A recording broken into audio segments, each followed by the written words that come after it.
Good morning, everybody.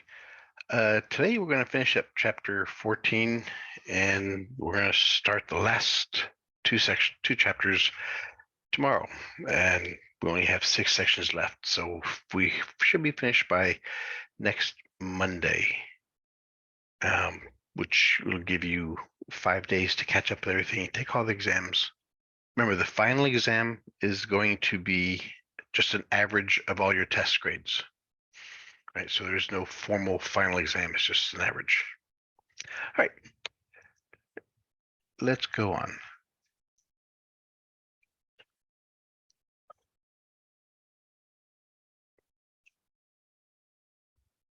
All right, today we're doing chapter 14, section 7.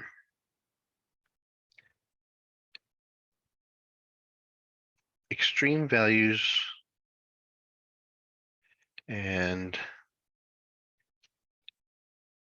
saddle points.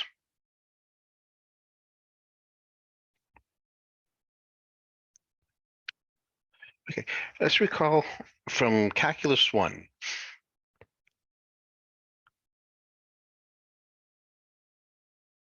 Extreme points,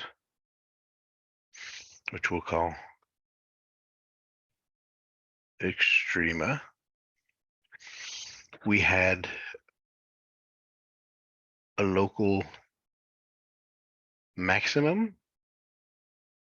We had a local minimum, which we'll also call relative maximins.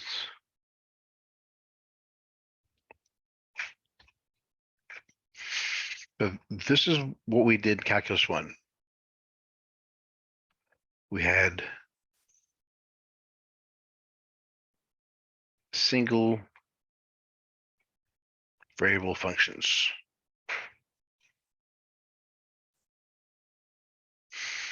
Remember,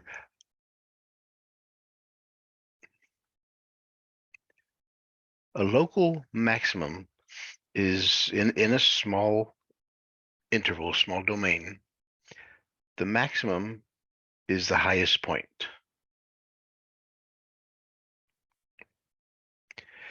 And the lowest point in some small interval is called the minimum. That's why it's called local or relative. It's relative to this small domain. It's relative to this small domain. Then we also talked about in Cal 1 what are absolute max mins. Those are the highest or lowest of the entire function. So let's say our points. So this, if this was an entire function from A to B, then since this is the lowest point of everywhere, this is the absolute minimum. And since this is higher than everybody else, this is the absolute maximum. All right, so we're going to repeat that same concept here. In Cal 1, how do we find the minimum maximum? What we know there is our point here, which is the extrema,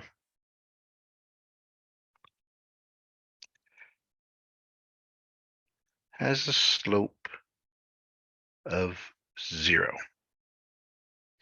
which means the first derivative at that point is equal to 0. So what we would do, we would take our function, take the first derivative, set it equals 0,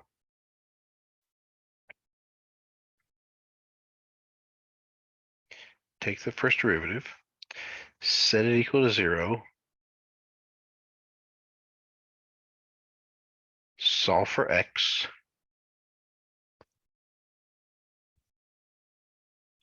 and plug it into our original function to find the point.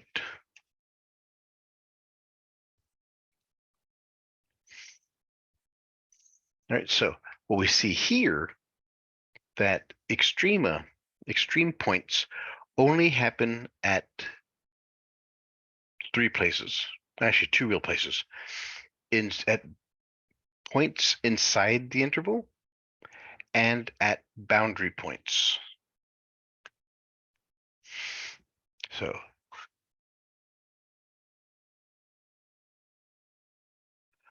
a function can have an extrema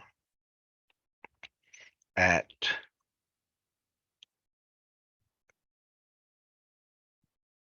boundary points if it's if it has a finite domain, or at interior points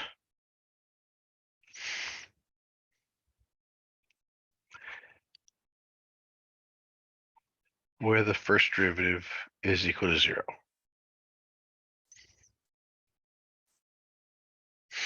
Okay. There's also a third one now, because we're now going to ease into multiple variables, 2 variables or higher actually. So the boundary points, the endpoints of our domain, the interior points of the function, or where one or both of the first derivative fail. In other words, if you take a derivative and you get a 0 on the bottom, then that will make it fail. So this was all when we get extreme points in calculus 1. Now, since we're dealing with 2 variable functions,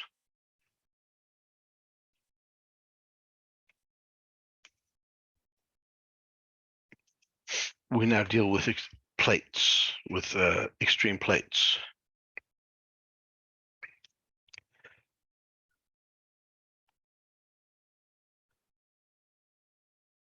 We can have local maxima, local minimum,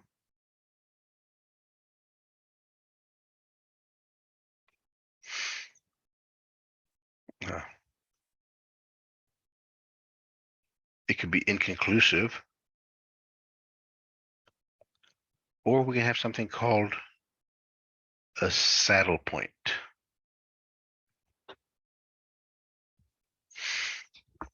All right, so let me show you what I'm talking about, saddle points. When we talk about saddle points,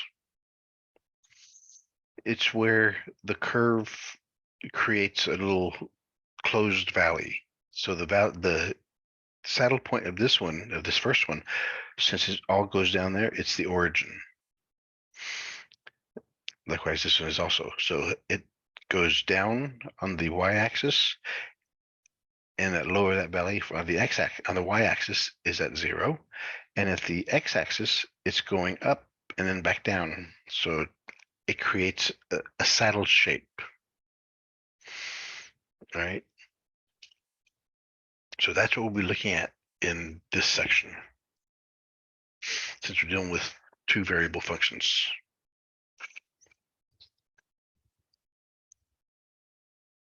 As we did in calculus 1, we have derivative tests for local extrema values.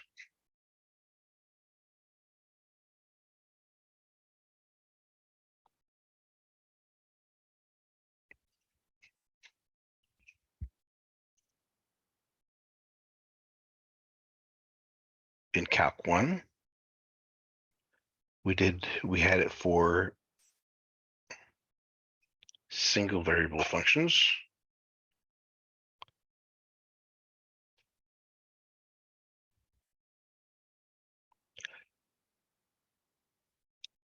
local extreme values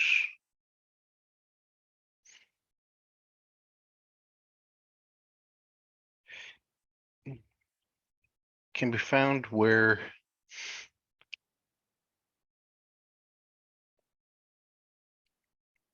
the horizontal tangent line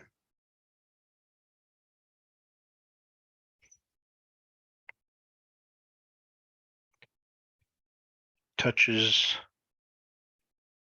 the curve at only one point. And has a slope, there's the first derivative, equal to 0.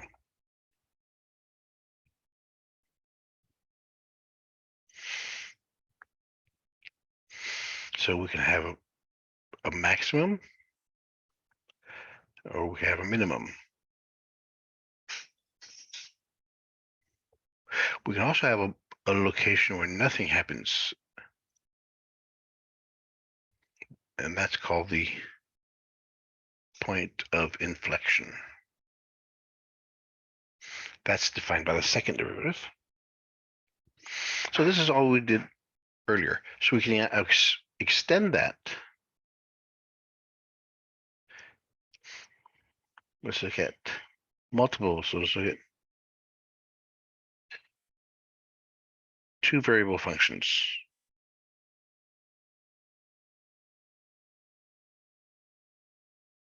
So we have a function f of x, y. What we're looking for here, let's say z is equal to f of x, y.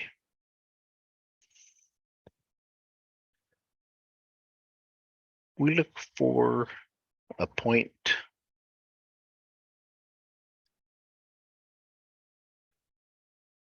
where the horizontal tangent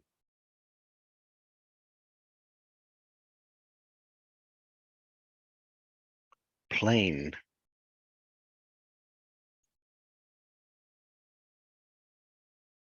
touches the curve at only one point in that small domain.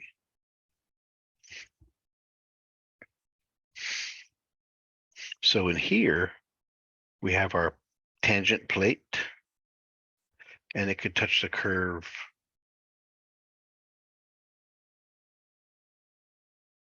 at one place. That's the minimum. We have our plate. It can touch the curve at only one point. That's the maximum.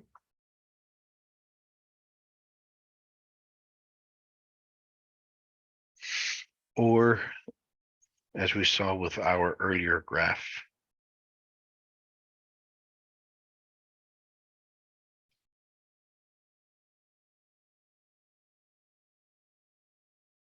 we can have a saddle point. Because through this point here in the small domain, the plate, the tangent plate just touches at that one point.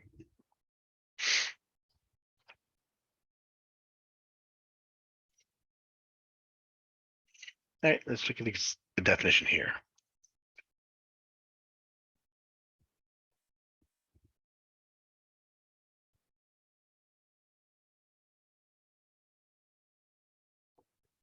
Of local max-min, also known as the relative extrema, or relative max-min. We're going to look at a function of two variables.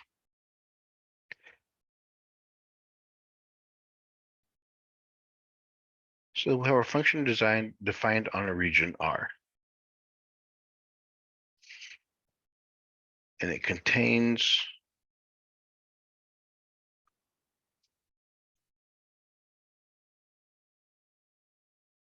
the point AB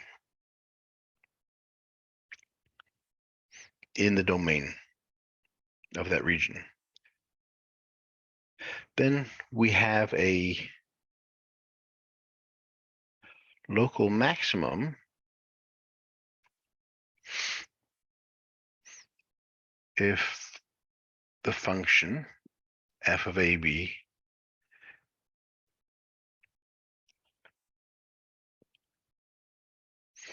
to explain the function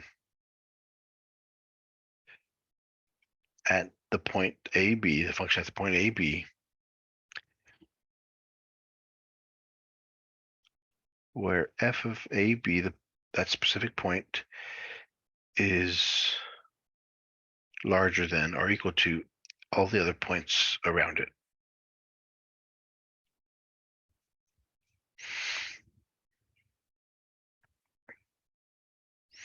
And then we have a local minimum if our function at the point AB, where f of AB is less than or equal to all the other points in the region.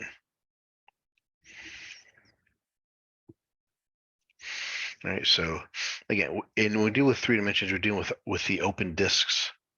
So our just for any point in an open disk centered at AB.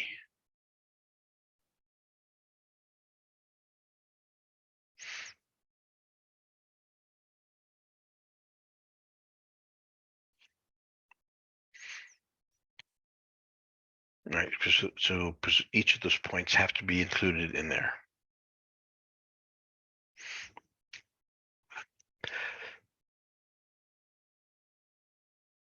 The point FAB, which is the maximum minimum, has a tangent plane that only touches it once.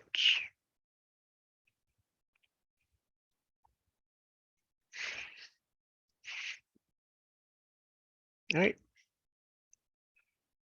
So let's look at the tests.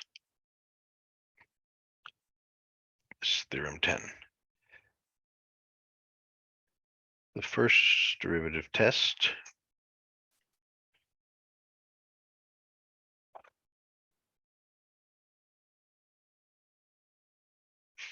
for local extrema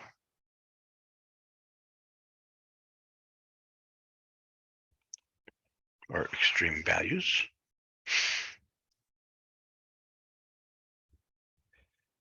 F of xy has a local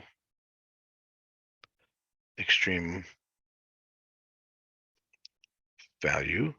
There's a max or a min at an interior point, because it has to be interior inside the region.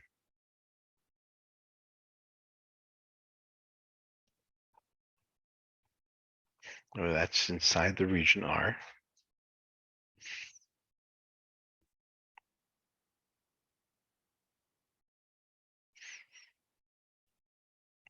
Oops, domain. And if the first partial derivative exists at that point,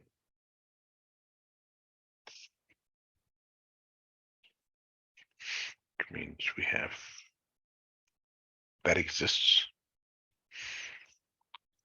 or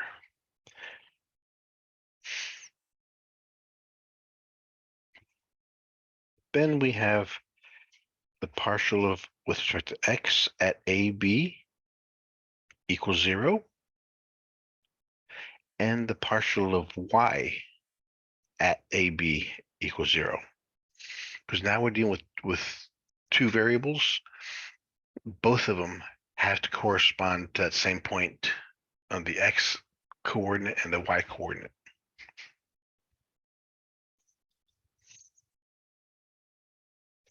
So if the local extreme exists,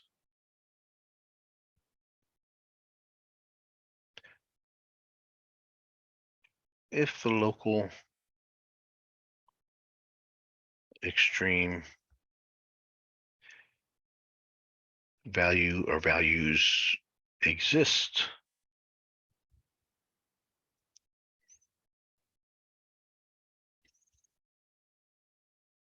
for f of xy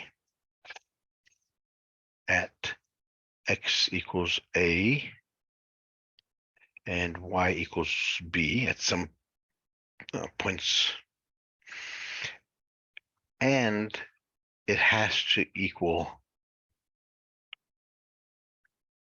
the partials have to equal 0.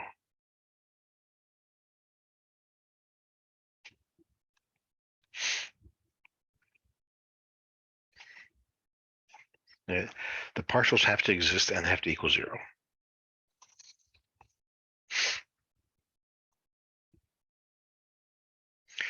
Now let's look how this mathematically how it looks.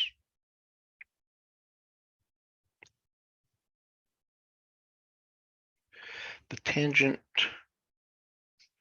plane to the surface z equals f of xy at AB.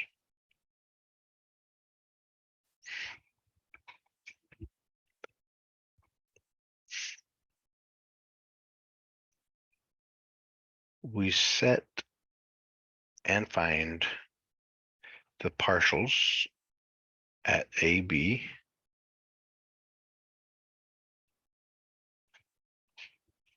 set them equal 0.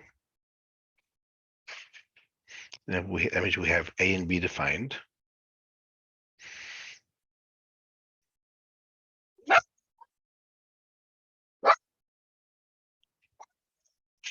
And at point AB,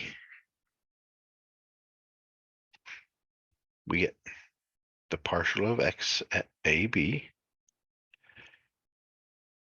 x minus x sub 0, plus the partial of y at AB, y minus y sub 0, minus z minus z sub 0. We did that last equation in the last section.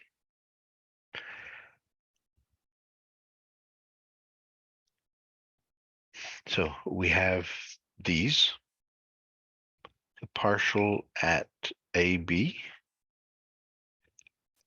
since what we have to do here, x equals A and y equals B,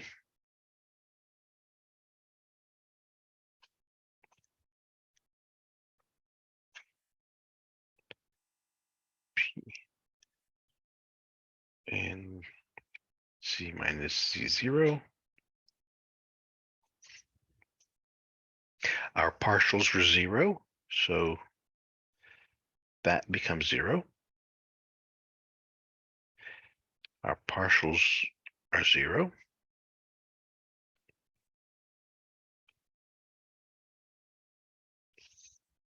So these two disappear. We get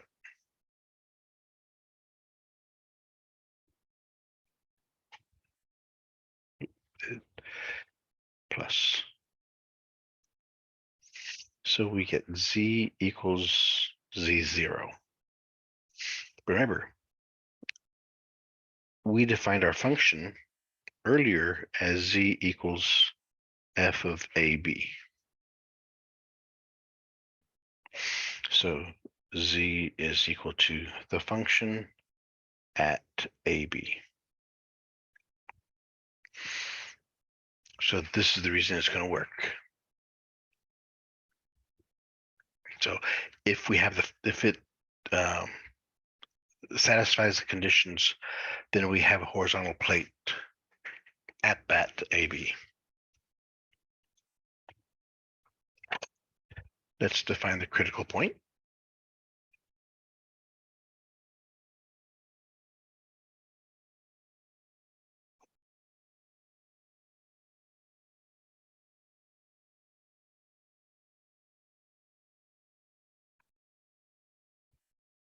So the critical point of F is an interior point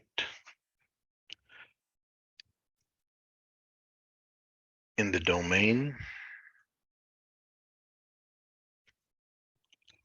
of our function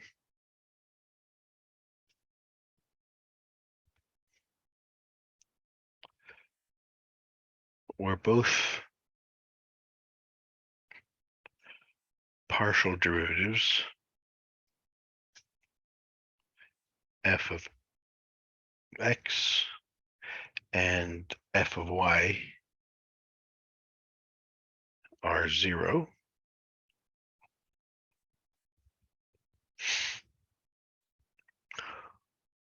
or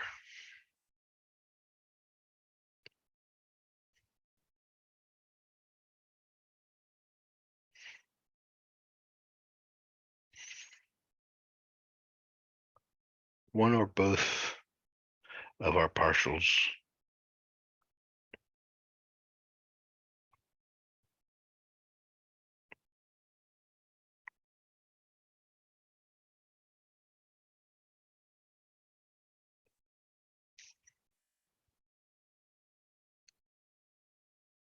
do not exist. So it's an interior point where the partial derivatives equals 0 or that domain. So that's when it is a critical point of F.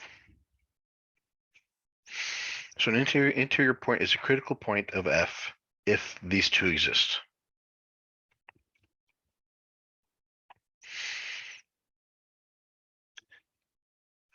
So what does that tell us? It tells us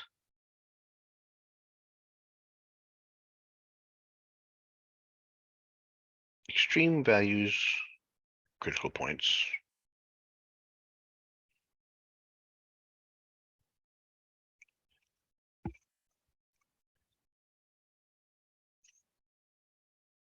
so extreme values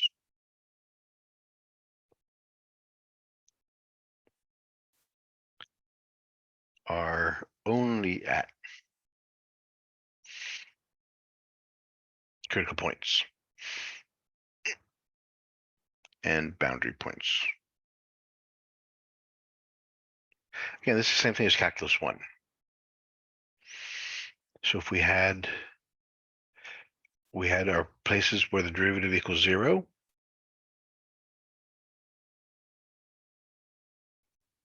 or we have our boundary points. So to find whether it's a local maxima minima, we'd have to check at all of these points.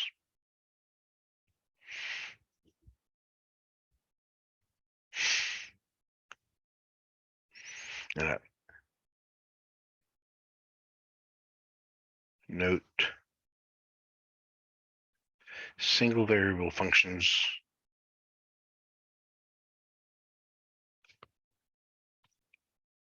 can have points of inflection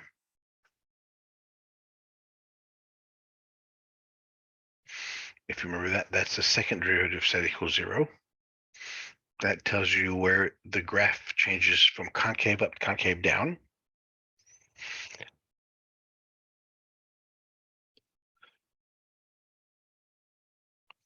Two variable functions can have saddle points. Again, it's going to be the same thing. Saddle points deal with the second derivative. So let's look at what saddle points are.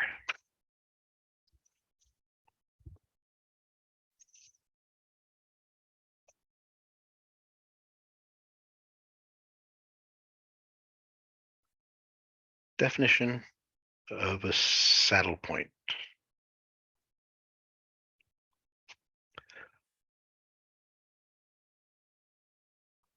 Saddle point occurs at critical point A and B of a differentiable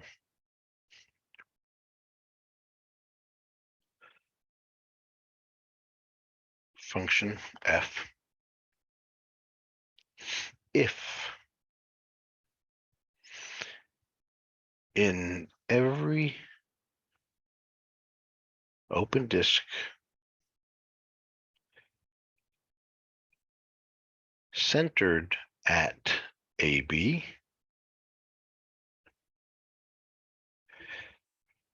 there are domain points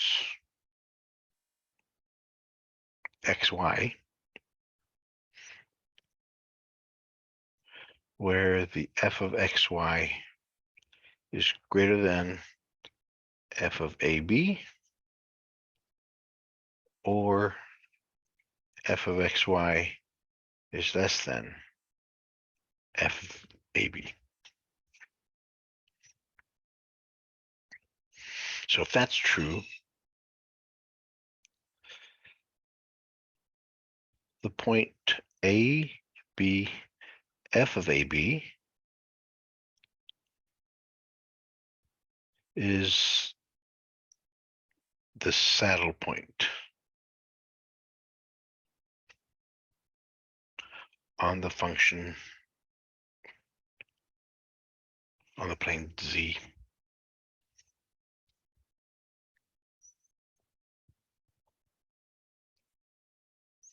Okay, so with this, let's go ahead and look at some examples. Here's the first one. Find the local extreme values of f of xy, x squared plus y squared minus 4y plus.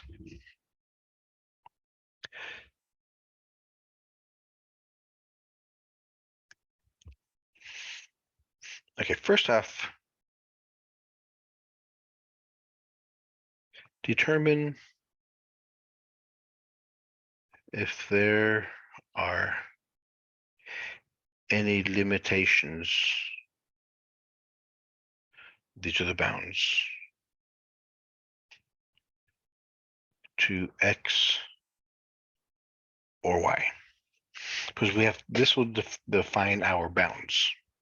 But since we see x squared, y are unbounded. They have no limits.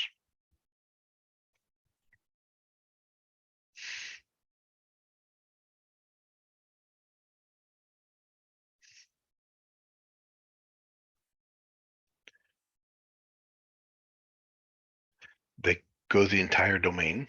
So we have no bounds. When I'm saying about bounds, if we had a radical, a square root that said 3 minus x, so x would be limited to 3 or less than 3 because it couldn't be undefined. Okay, so the second point.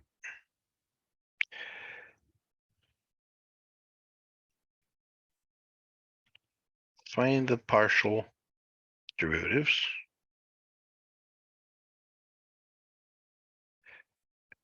at x and y. So partial of x at AB, we'll find AB in a second. So our derivative of x is 2, y is a constant, 4y is a constant, so it's 2x. F of y at some value x, but we're eventually going to put in what a and b are. So that one is 2y minus 4.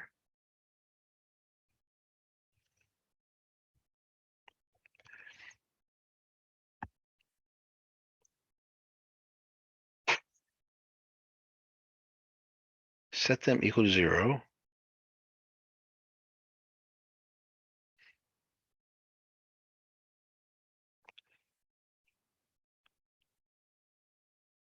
and solve for the values of x and y. So f of x equals 2x, set that equal to 0. The only way that's true is if x is equal to 0. Y is 2y minus 4, set that equal to 0. So we get 2y equals 4, y equals 2.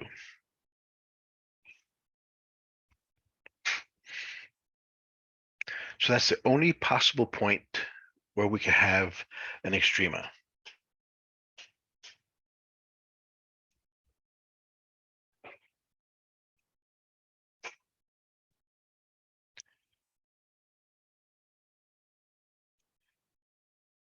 An extreme value can exist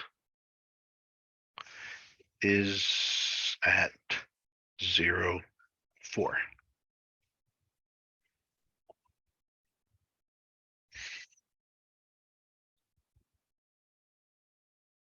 All right, now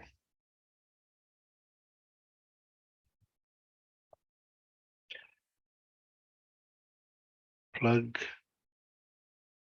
0, 4 into the original.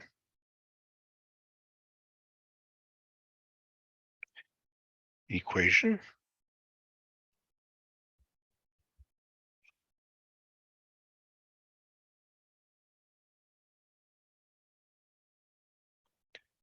Equals x squared plus y squared minus 4y plus 9.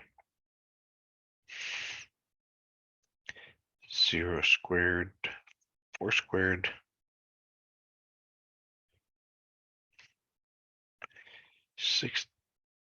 16 minus 16.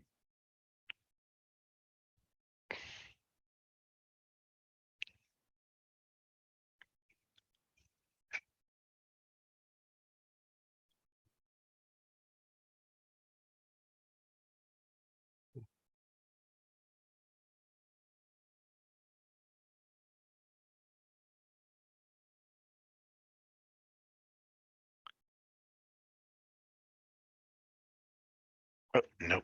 I'm sorry, it's at 2. Not 4. We get it's at 2.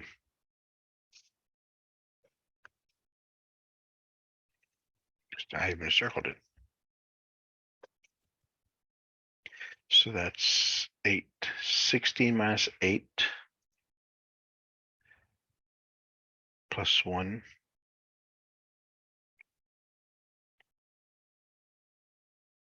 That's 2 squared.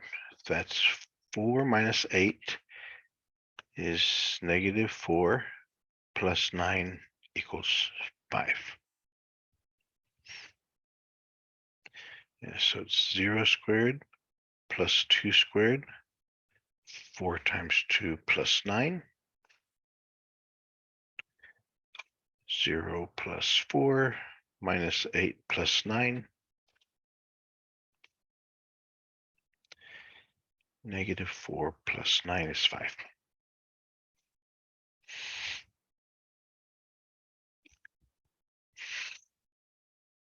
And since the function is x squared plus y squared, those are the original ones. We know that opens up. So this one has to be a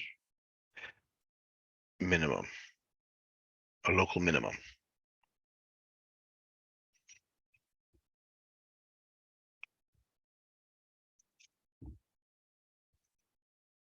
All right, so the next one.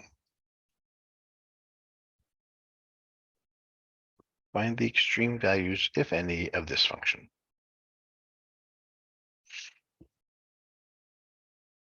Again, no limits.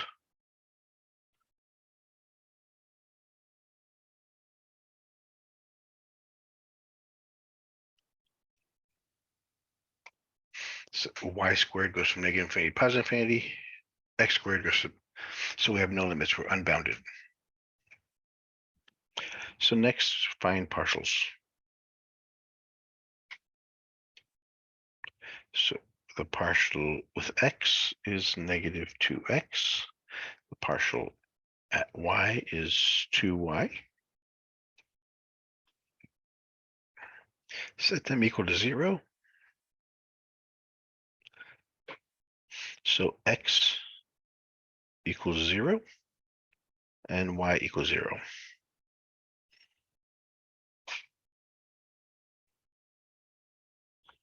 Extreme point is at 0, 0.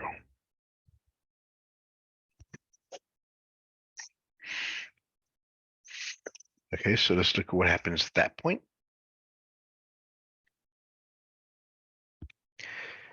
F0, 0, 0 squared minus 0 equals 0.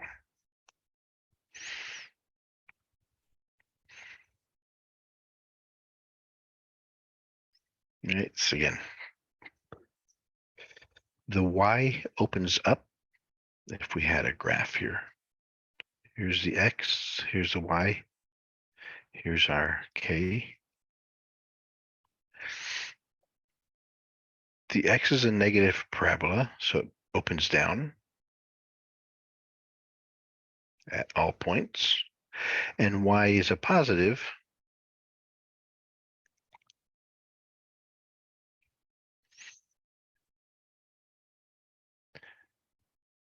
so we know that we have an extrema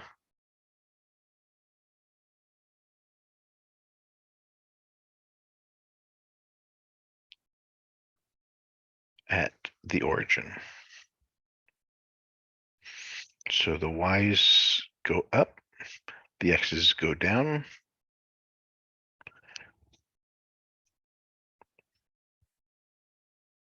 So it looks something like that. All right, so I mean, we keep on doing that, but it's not too accurate. So what we have to do is look at the second derivative.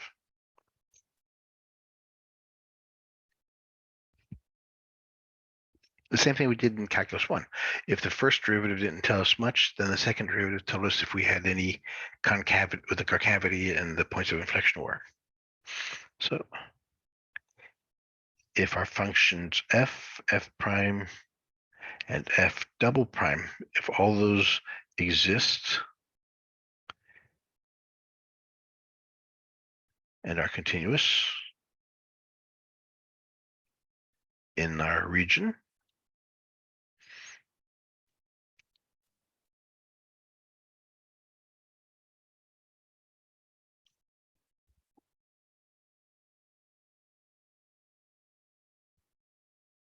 then we see the results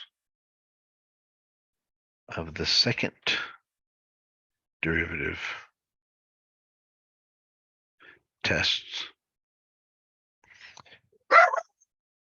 to find local extreme values. Because now it'll definitely clarify whether we have a maximum, minimum, whether we have a saddle point, or if we have nothing.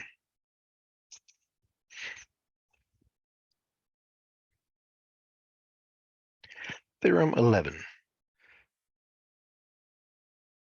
Second derivative test for local extreme values.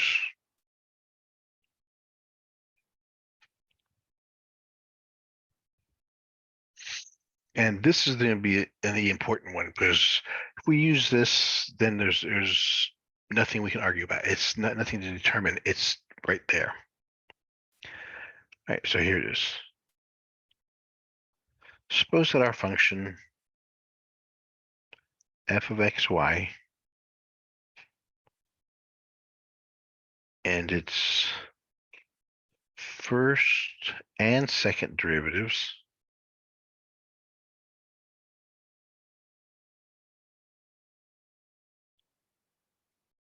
are continuous.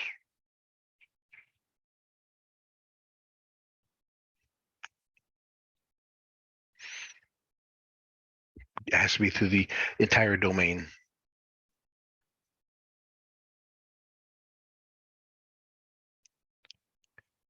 throughout the region and inside a disk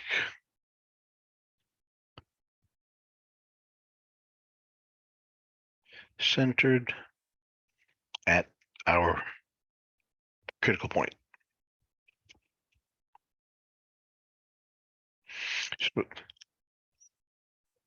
So that's our first.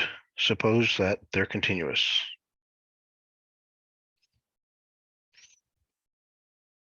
And there's another condition here that has to exist, that the first derivatives, the partials, have to be equal, and they have to equal 0.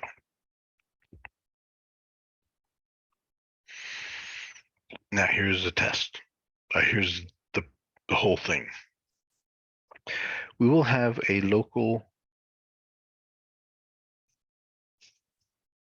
maximum.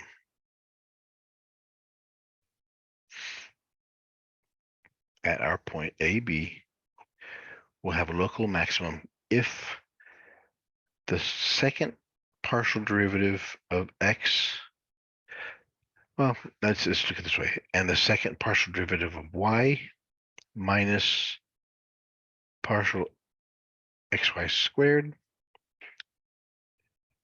is greater than 0.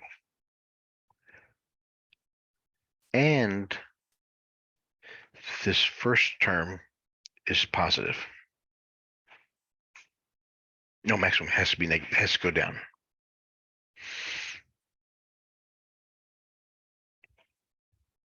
Yeah, so everything has to be bottom. So if the, well, I'll define what this is in a second. If the first term, the second partial derivative of f, is less than 0, it's negative, and this whole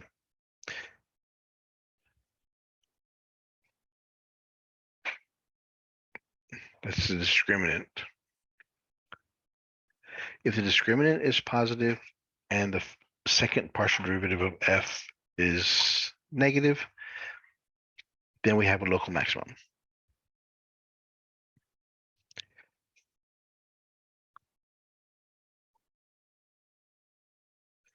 The local minimum exists if, again, we have the same condition, the double x and y minus xy squared, if that's positive. So if it's positive, we know we have a local minimum or maximum. What determines the either one is the first one.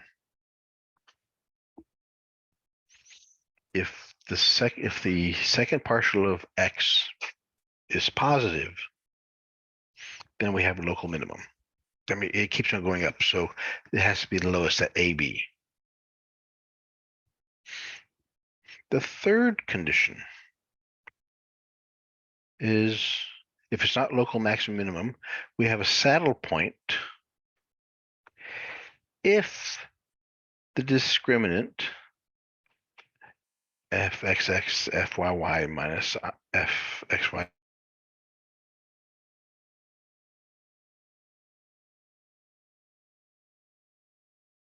AB that we found out using the first derivative. All right.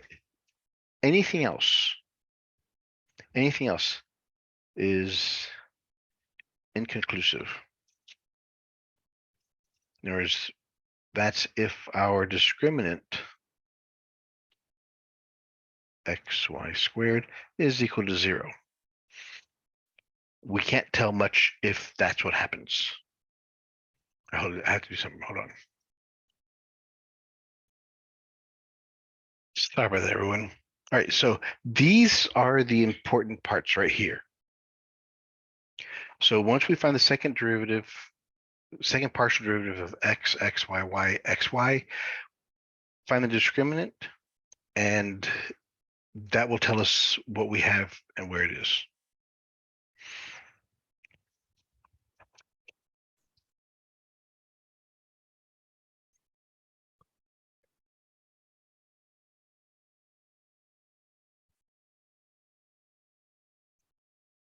The discriminant or the Hessian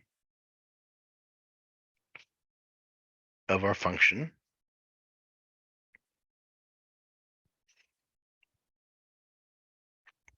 is the following. That's the f of xx, f of yy minus xy. Again, it's called a determinant because we could do it this way as well.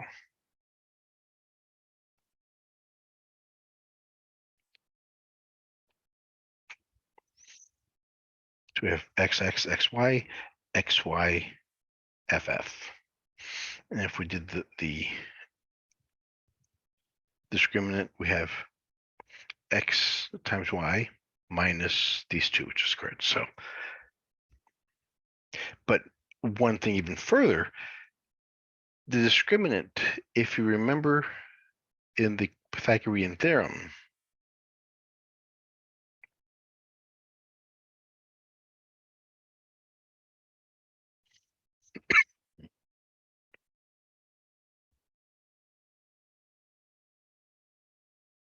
that told us what we had. It's very similar to this. So it's AC minus B squared. All right, so declare it this way. So in other words, if you did it this way, A is the double of X, B is equal to the XY, and C is the part double Y. So AC minus B squared. It's very similar to that, same concept. All right. Now, the double derivative of X is the important factor, because if xx fy, if it's greater than 0 at our point AB,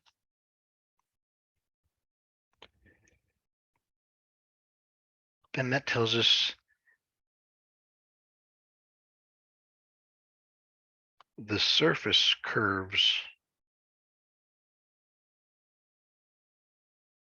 the same way in all directions.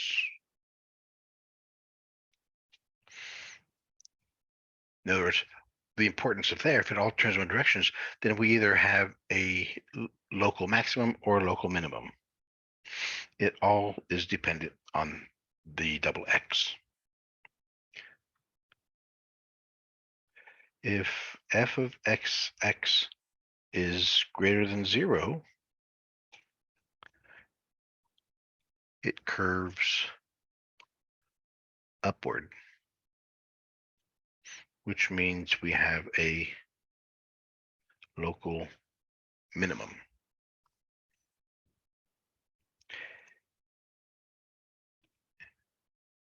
If the double partial of x is less than 0,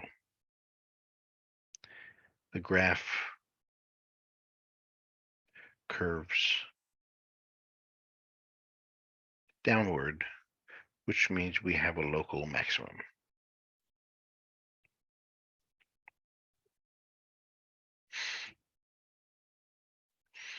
All right. So this only occurs if the discriminant is positive. We have these two. If the discriminant is negative, then we have a saddle point at AB.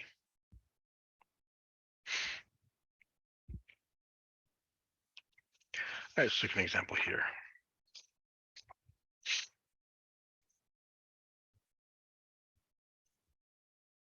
Find the local extreme Go values. back real quick.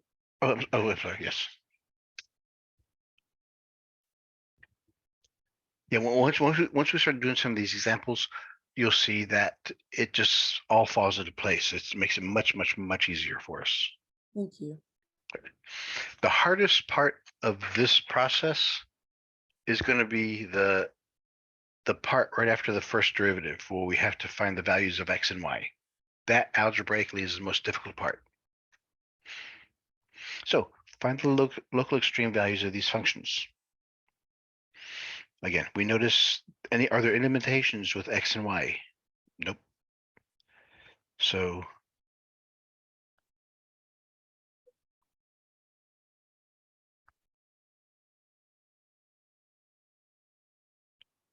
they're unbounded. There's no limitations to them.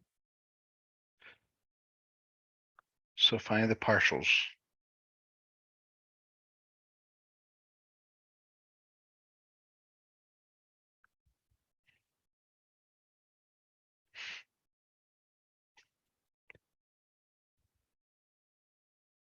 The partial of x gives us y minus 2x minus 2. The partial of y gives us x minus 2y minus 2.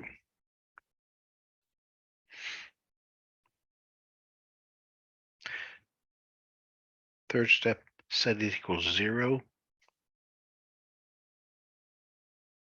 and solve.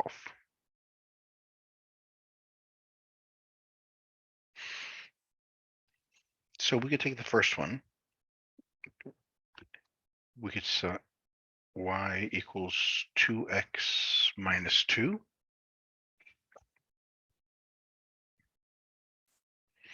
And then x equals 2y minus 2.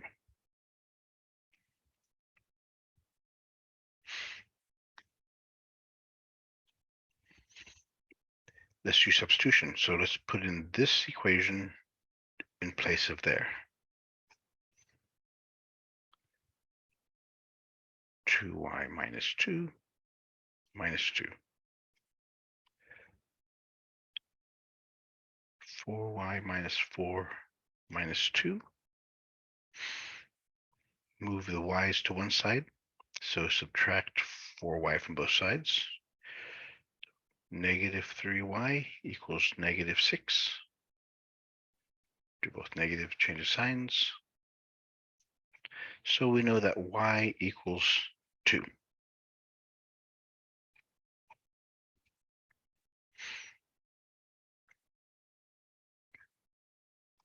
Now we take our x equation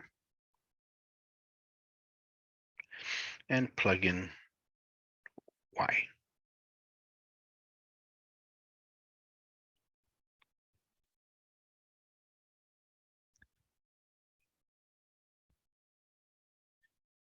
Four minus 2.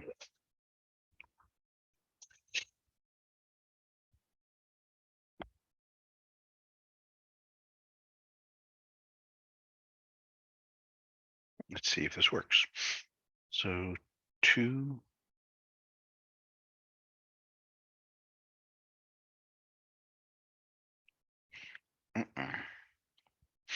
2 won't work because 2 minus 4 is negative 2, negative 2, negative 2 is negative 4.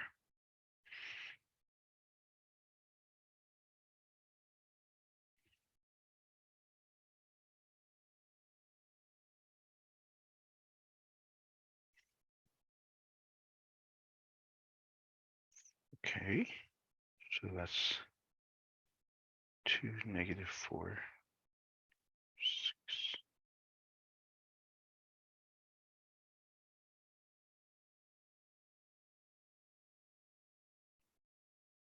Because it has to be set equal to 0. So that's not a right answer. So we have to use another method to try to figure this one out. I think you left out the negative on the 2y because you put x equals 2y minus 2. It's negative 2y minus 2. It's negative 2y? Yeah, because I moved them, I took this equation, set it equals 0. So I'm adding 2y to both sides to move it over. Oh, then it should be +2, not -2. 2y plus 2. Ah, that's what it is. Yes. On both of those. Yes. Good catch.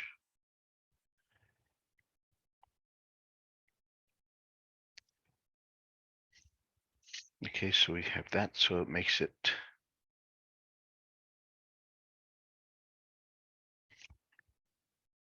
Let's go back down here. So we have y equals 2x plus 2, x equals 2y plus 2. If I plug those in there, 2y plus 2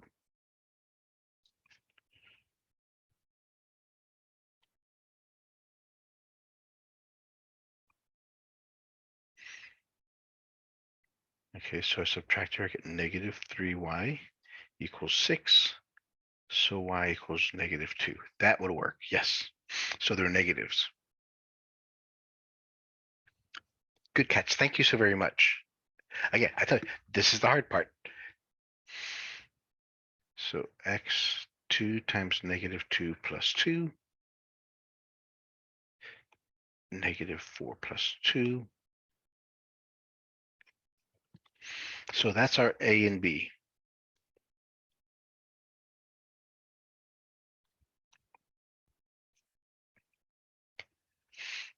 Now, if we want to know what location that is, we could plug these into our original function to find the actual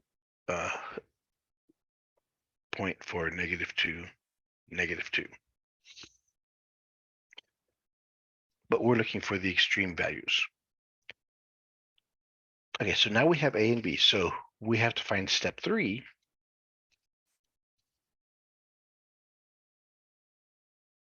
Is we have to find the second derivative. Find the second partial.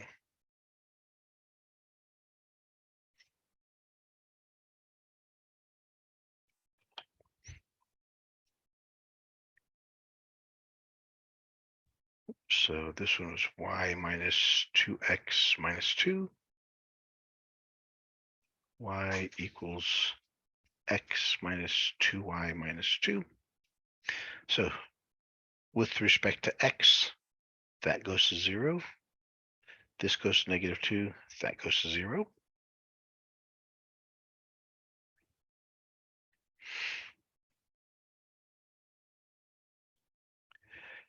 That goes to 0. And that goes to 0.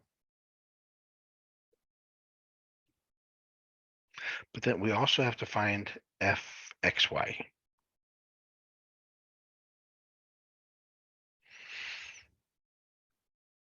Now, remember that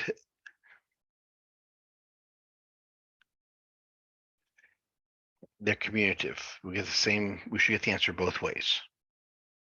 Because if we found f of xy, if we started with y first and took the derivative of x, we'd get, we find this, now we find the derivative of x, we get 1.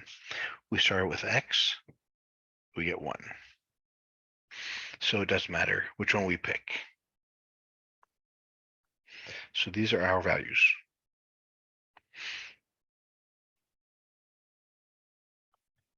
How'd you get 1? It's 1, yes. Yeah, because if we took this one and with respect to y, these go to 0, this becomes 1. If we take this one with respect to x, these go to 0, that becomes 1. So yeah, so the partial of xy is 1. Find the discriminant.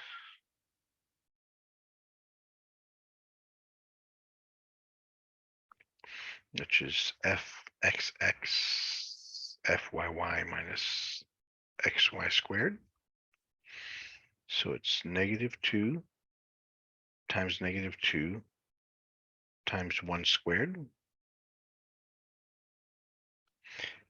that's greater than 0.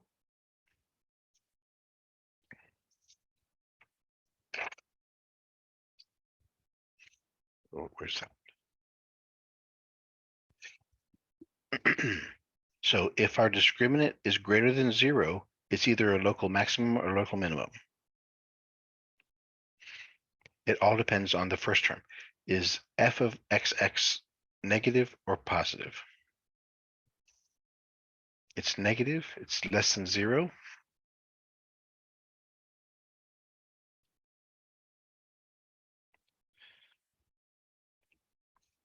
So we have a local maximum.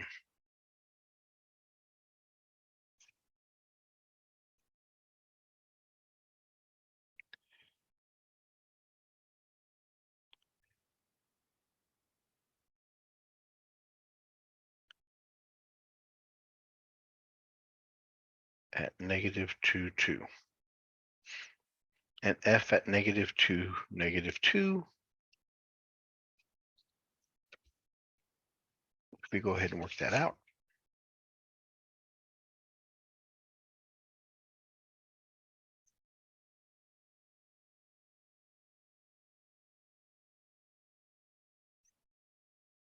negative 2 minus negative 2 squared, negative 2 squared.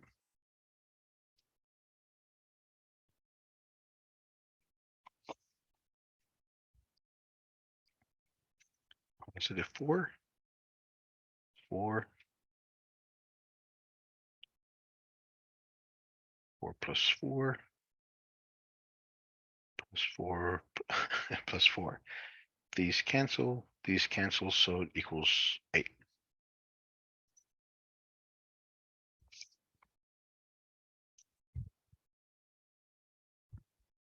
So we have a local maximum at negative 2, 2, and the point is at negative 2, 2, 8.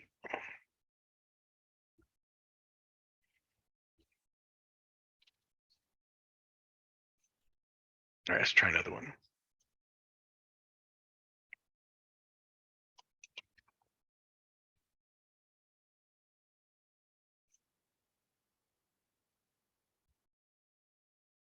Find the local extrema values at that. Again, there are no limitations of x and y.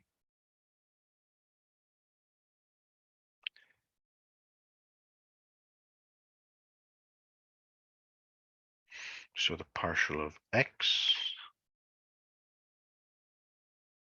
negative 6x plus 6y, partial of y, 6y minus 6y squared plus 6x.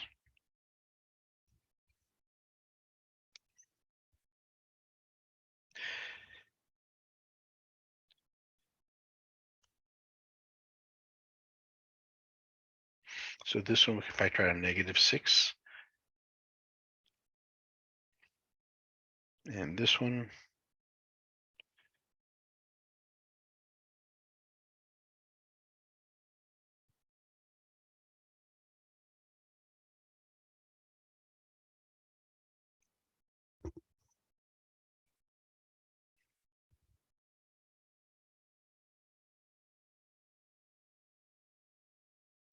if we set it equal to 0, x minus y equals 0, which means x equals y. Now come by here. Y minus y squared plus y.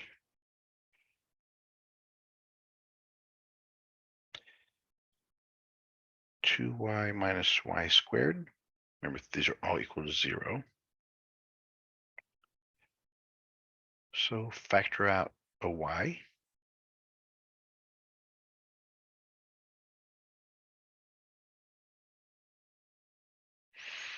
Now set both of these equal to 0. So y equals 0 and y equals 2.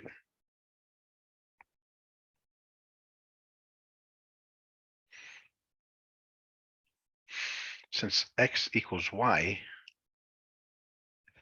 our critical points are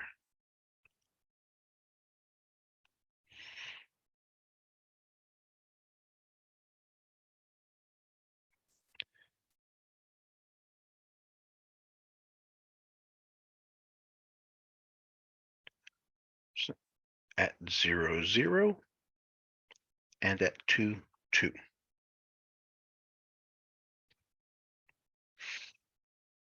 So that means we have 2 tests to do. One of them at 0, 0, one of them at 2, 2.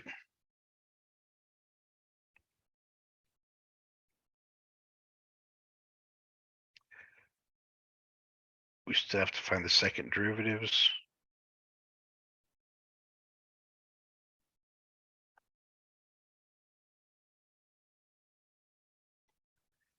At 0, 0 and 2, 2.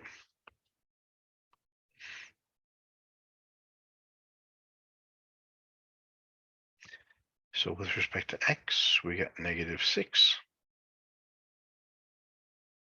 Y with respect to y, we got 6 minus 12y.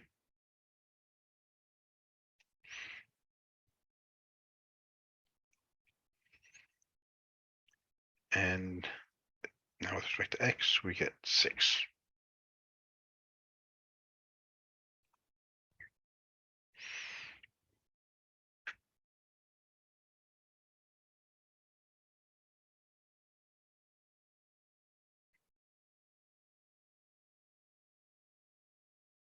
At 0, 0, at 2, 2.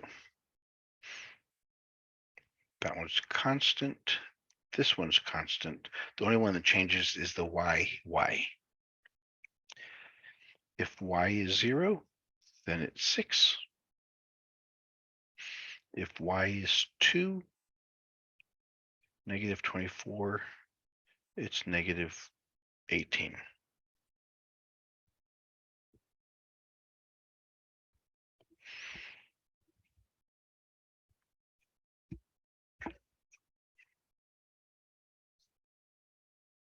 Now we have to do f(x(x) fyy minus xy squared.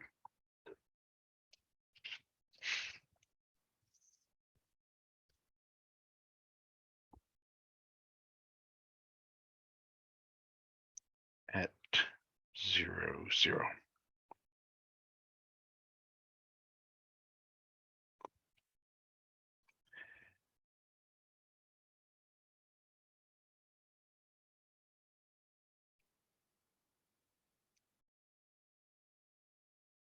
f(x(x) at 0, 0 is -6.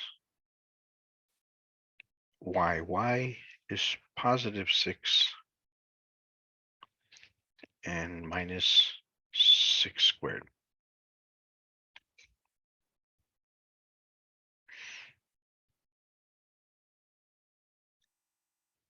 Minus 36 equals -72. Since -72 is less than 0,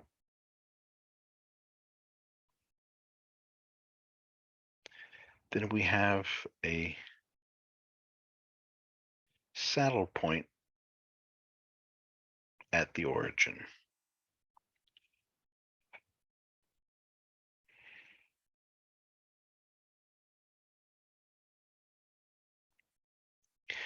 Now we look at the same information at our second critical point at 2, 2.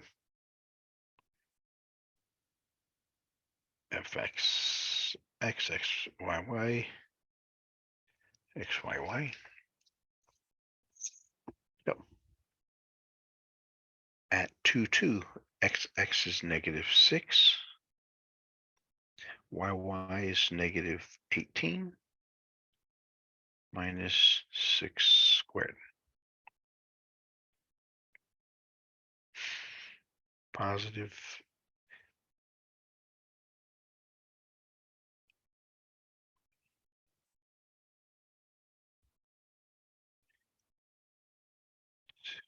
108 minus 36. 72.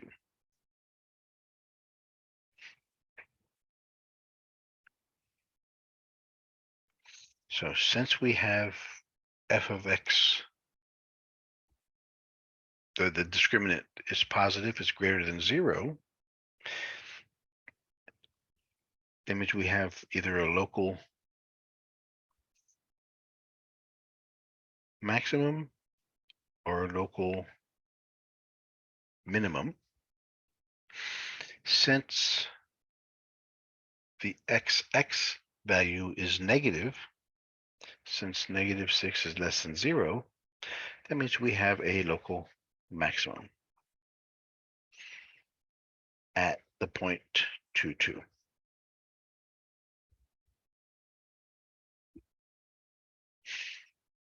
So our local maximum is at the point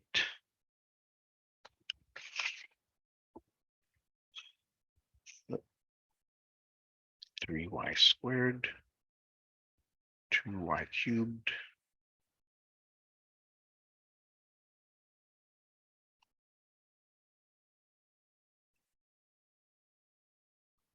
three, 2 squared, 2 cubed.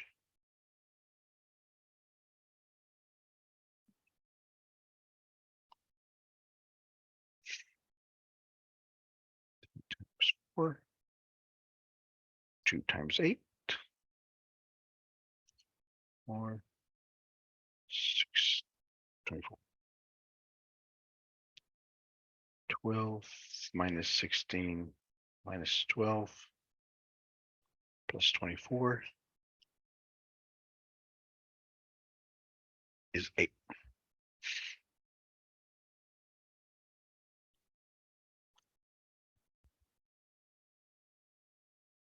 So we have a local maximum at 2, 2, and that point is 8.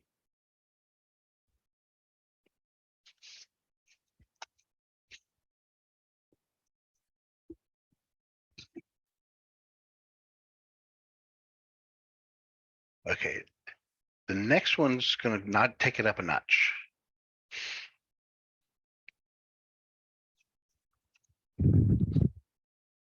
Let's look at this one.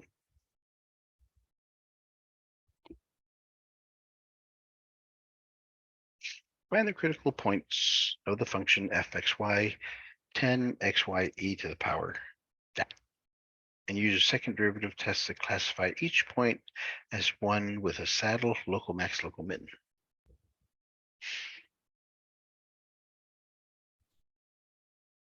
Again, that's unbounded, x and y unbounded.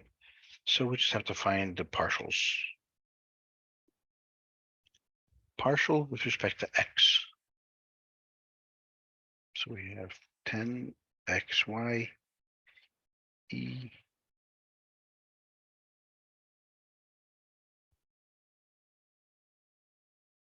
that becomes 10y 2x e to the power x squared plus y squared. So it becomes 10y e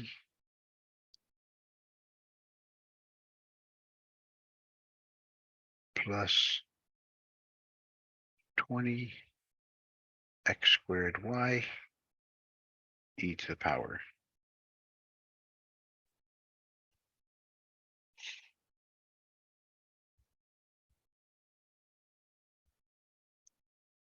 Do the same thing with y.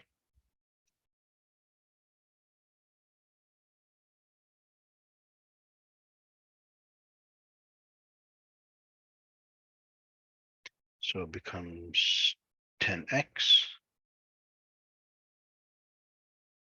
Oh, that's a negative. There's a negative in front, so it's a -2. So it's a -2 y e.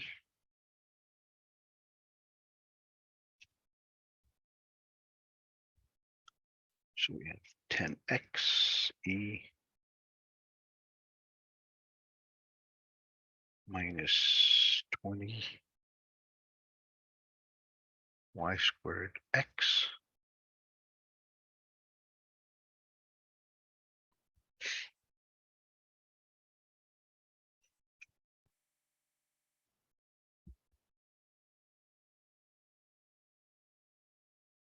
Now, those are the partials. Now we gotta take both of those.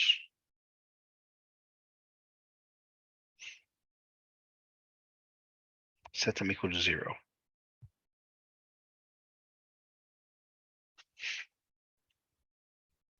You wrote 2 instead of 20 I'm what? for Oh. well, for F1.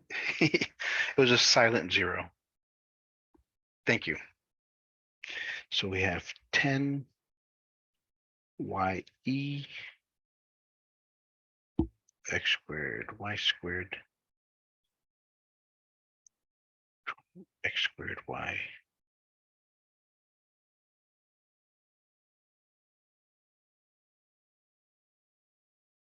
And this should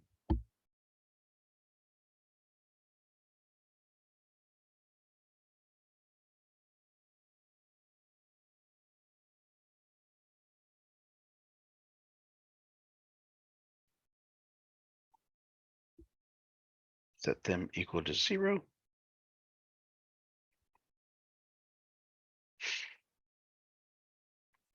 So we know that these parts contribute nothing to the 0.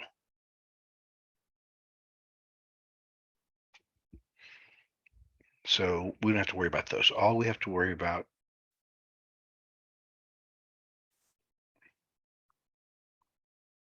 are these guys, the coefficients.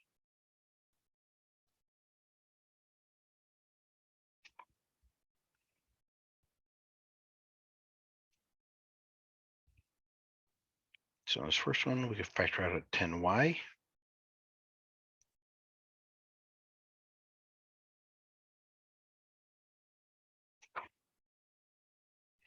And with this one, we can factor out at 10x.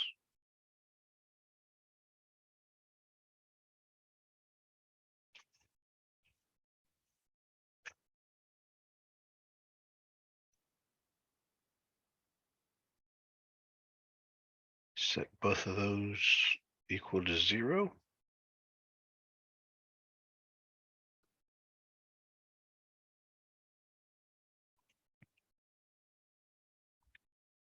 So y equals 0 and x equals 0.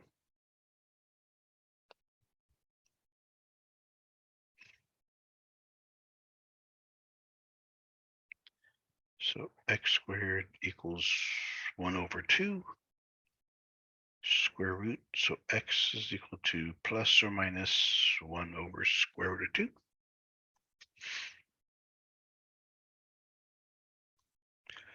So y squared equals 1 over 2. Y equals plus or minus 1 over square root of 2.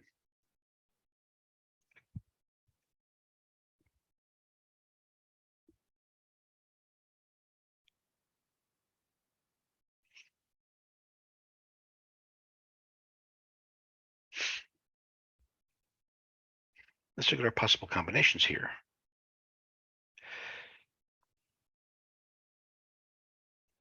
So our critical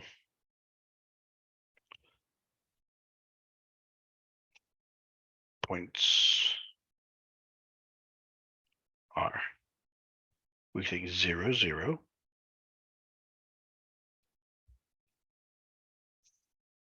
And this one is 1 over square root of 2, negative 1 over square root of 2. And this one, same thing, 1 over square root of 2, negative 1 over square root of 2. So we're doing both positive. So 1 over square root of 2, 1 over square root of 2. Both negative.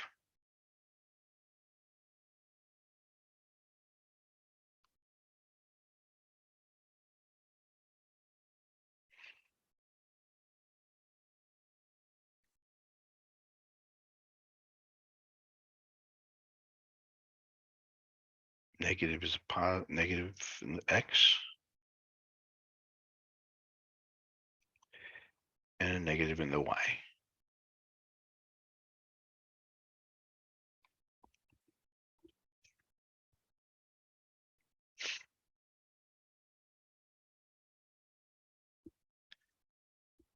One, two, three, four, five. That means we have to do it 5 times. We have to plug them all in there.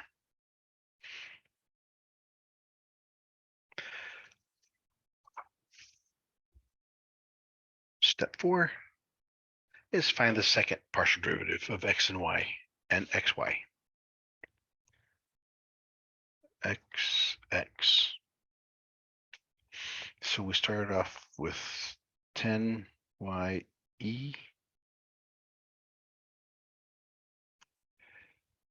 minus 20X squared Y E.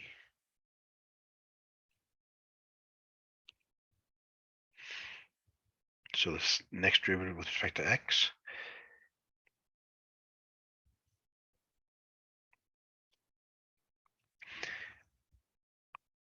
Ten YE. Derivative of that one is 0. Negative 2X.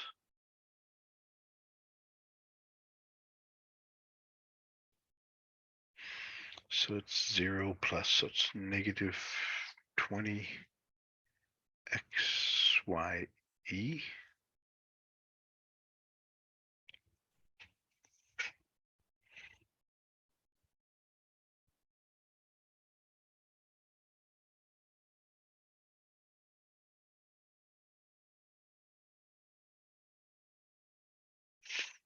Now we're going to do this one.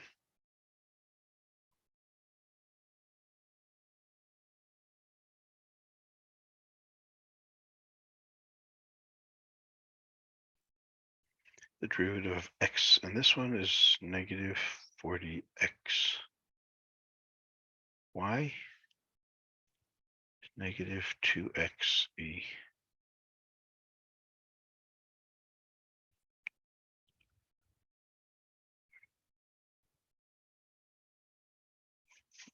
Minus negative 40 XYE to the power plus negative is a positive 40 X cubed YE.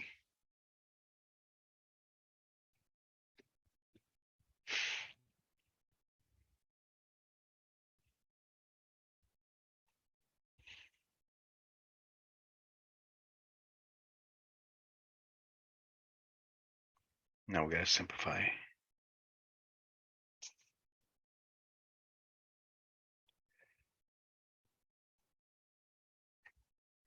It's plus 40 XY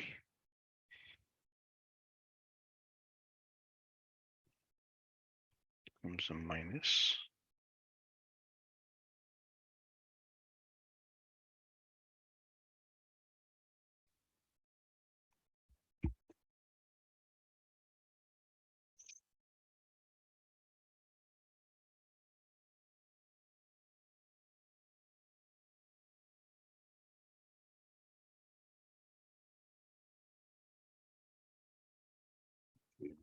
Check these.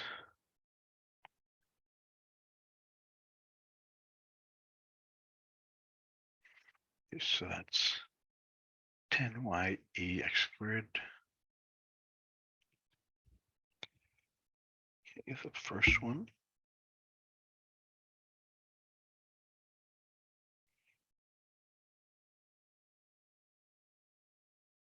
Okay.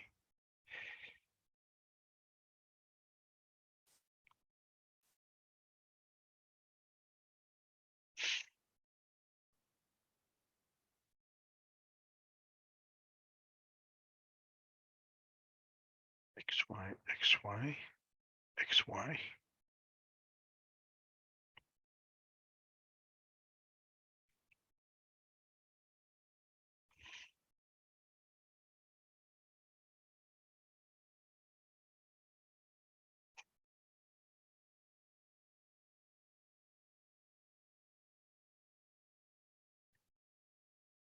I'm just rechecking everything on my work here before I move on.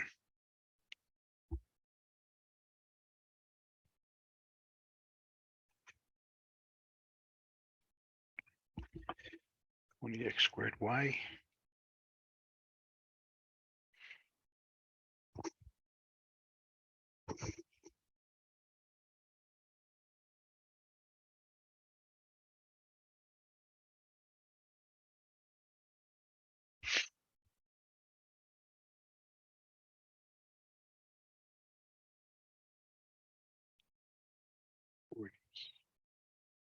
Y.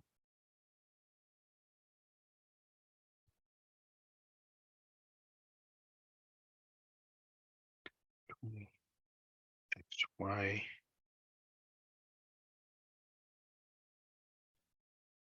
It's 40 x cubed y. All right.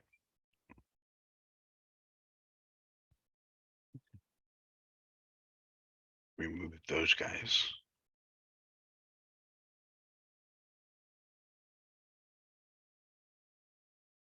So that's the only part that's going to make it 0 or not. 20xy.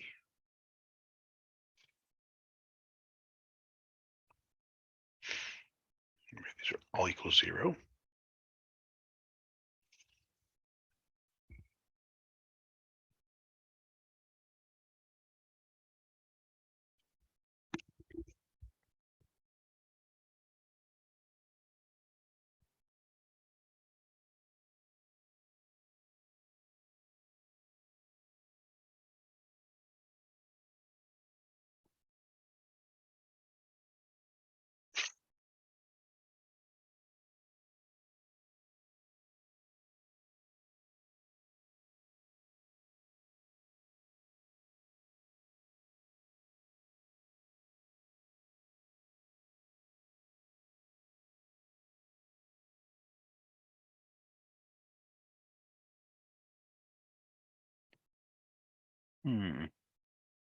I think I'm missing an X.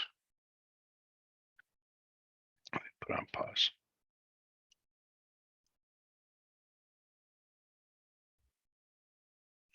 Okay, yeah.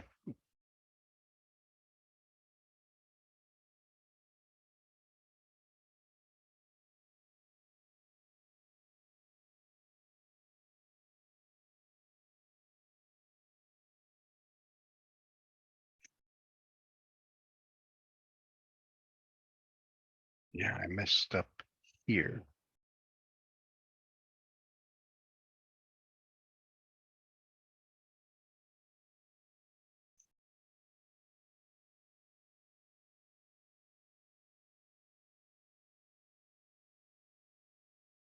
So here we can take out 20. 20xy.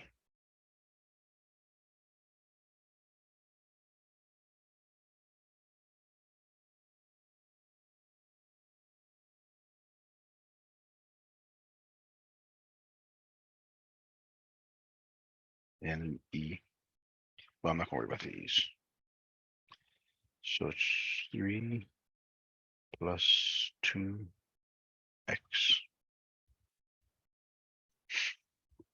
squared.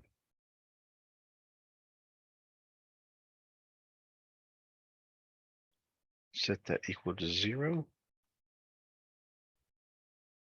Well, no, not 0. I need to keep that. So my fxx is equal to 20xy, 3 plus 2x squared.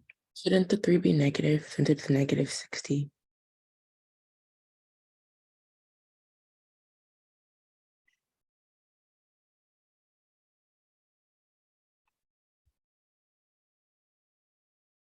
Ah, you're right. Actually, I should have factored out a negative 20. You're right. So I should have changed both of their signs. So that should become positive. I took out negative 20. Okay, yeah.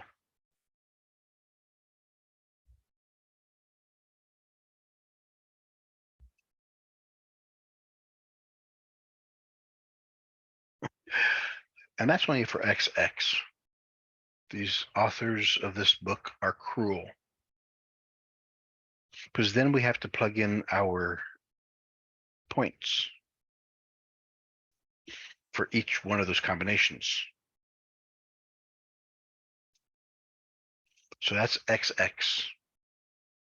We do the same thing for YY now.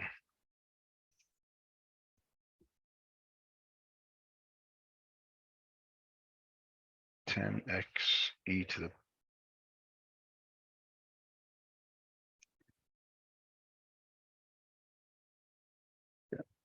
X squared Y squared X.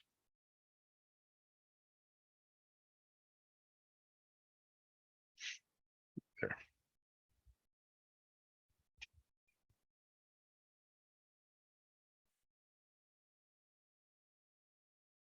That should give us almost identical to the one we just did, since it's the same. This one looks identical to the X, except the X and Y are switched. So this one is going to give us a negative 20XY.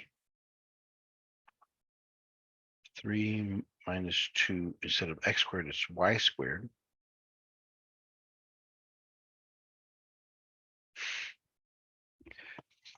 Because X and Y are almost identical. It's just X and Y are switched. So that means their second partial derivative should be the same.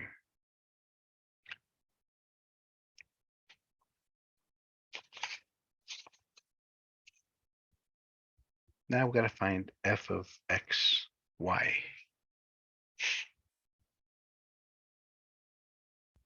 So let's start with f of y. We have it up there. Now take it with respect to x.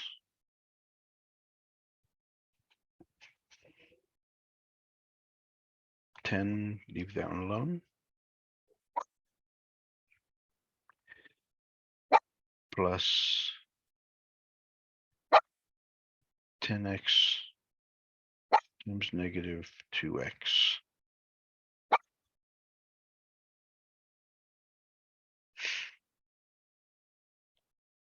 Minus 20y squared.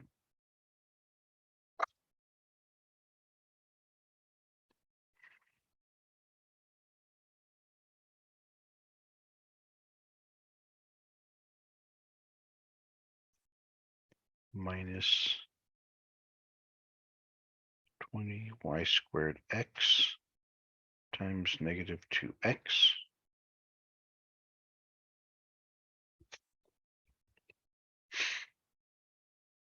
Ten e to the power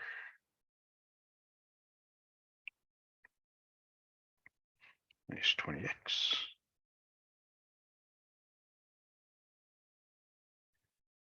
Minus 20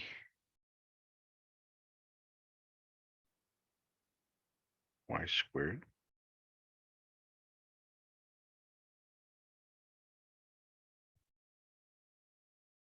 Yeah. E to the power x squared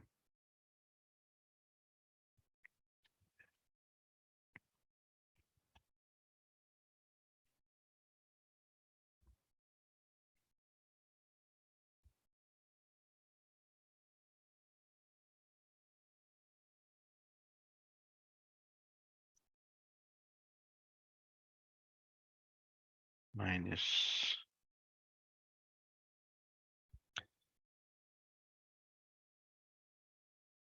30 y squared x squared.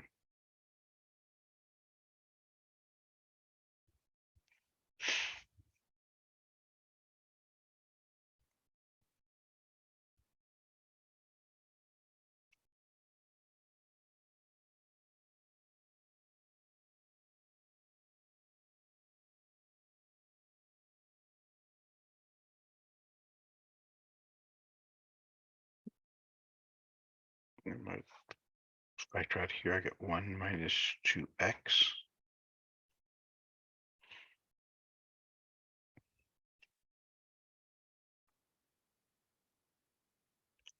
Minus 20 y squared.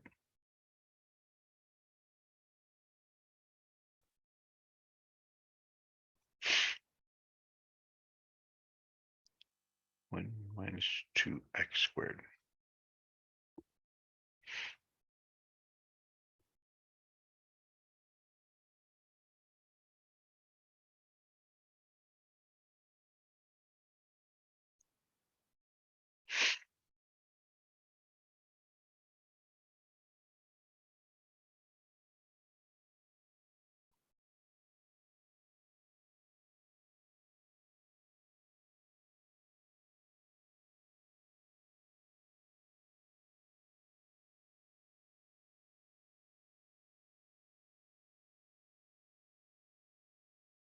These two functions here.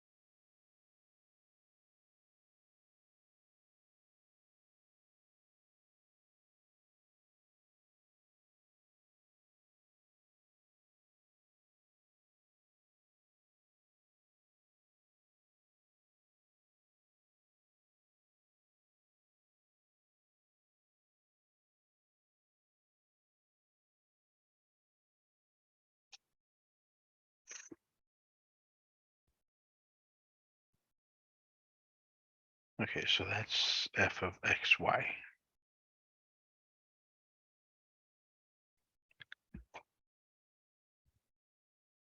Now we gotta do it for all those points. Where were they?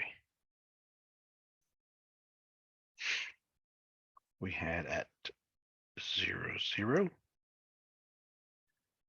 1 radical 2, 1 radical 2,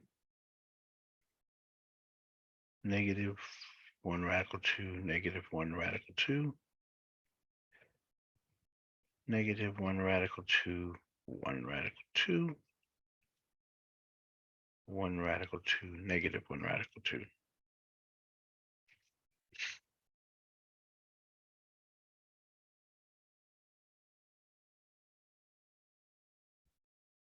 So this is fxx, fyy, fy,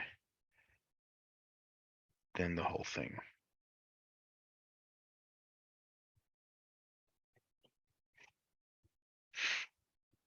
Then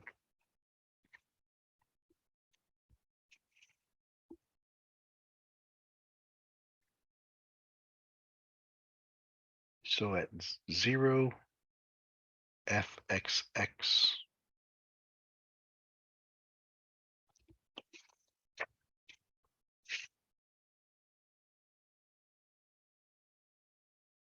going to be 0. Whose leading coefficients? Fyy is going to be 0.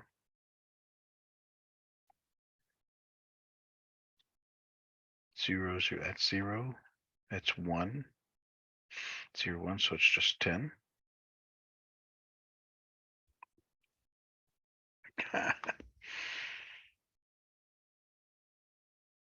XX at 1 over radical 2.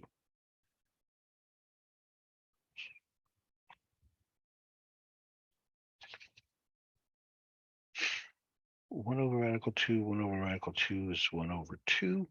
So that's negative 10. So that's negative 10. 1 over radical 2 squared is 1 over 2. So it's 1, 3 minus 1 is 2.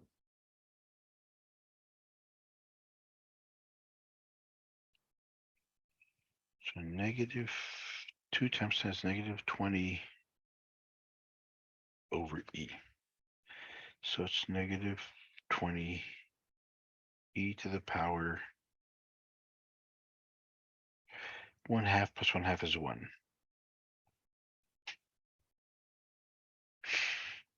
F of yy.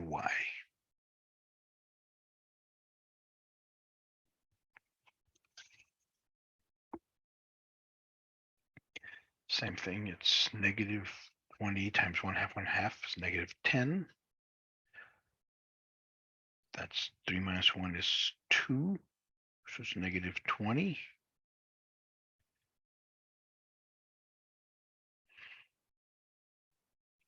E to the power negative 1. Now xy. 1 over radical 2 is 1. 1 minus 1 is 0.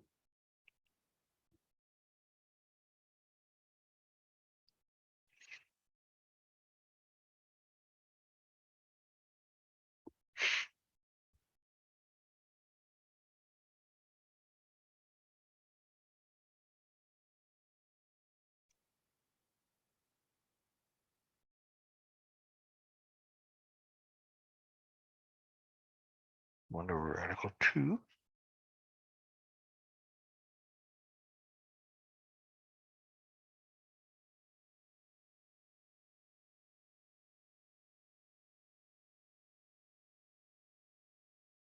That one should be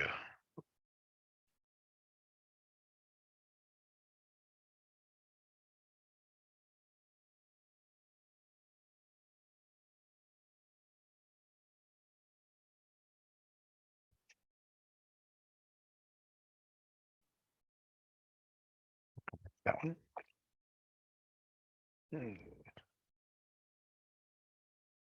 Since these are both negative, let's change the sign. Change the sign.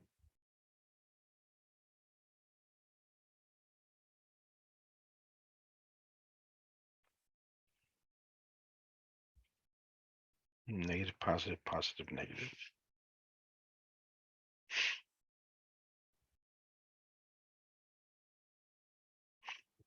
They'll cancel out.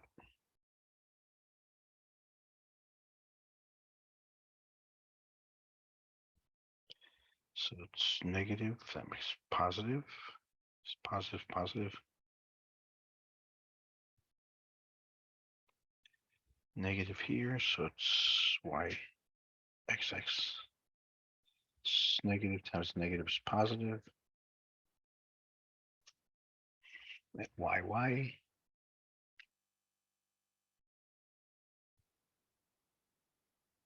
So what I'm doing here is this. Because for the terms that only have one negative, that becomes positive, that becomes positive, that becomes positive. Only one that changes is here. That's negative. And if the x is negative, that becomes positive. If the y is negative, that becomes positive. But if they're both the same sign, they cancel out. It stays negative. So these are going to be the same signs. These are going to be the same signs and same values.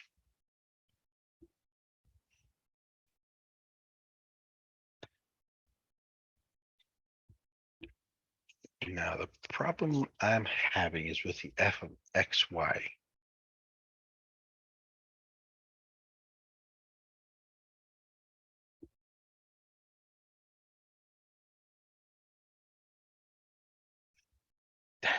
That's what it is. So now it becomes 10e.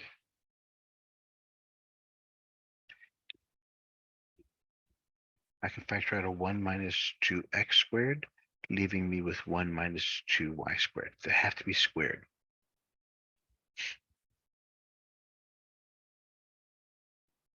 So radical 2, so it's 1 minus 1 is 0, 1 minus 1 is 0. 0 times anything is 0.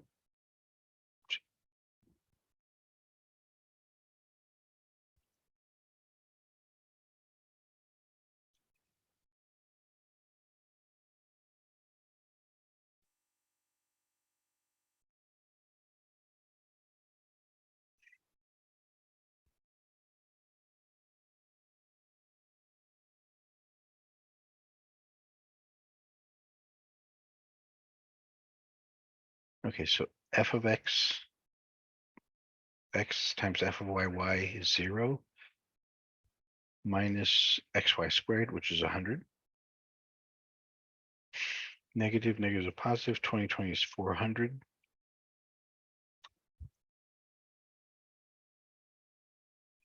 E -1,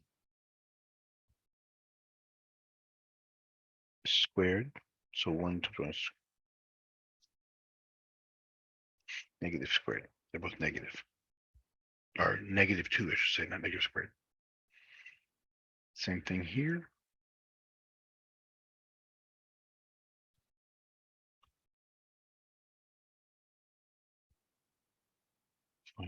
G to the -2.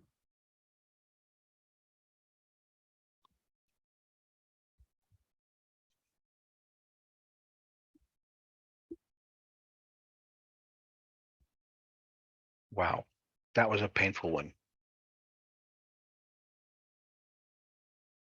I'll try not to put one on a test like that. Yeah, see, because both of these were 1 minus 2x squares. That should have been squared. I can factor that out, leaving me with the coefficient 1 minus 2y squared.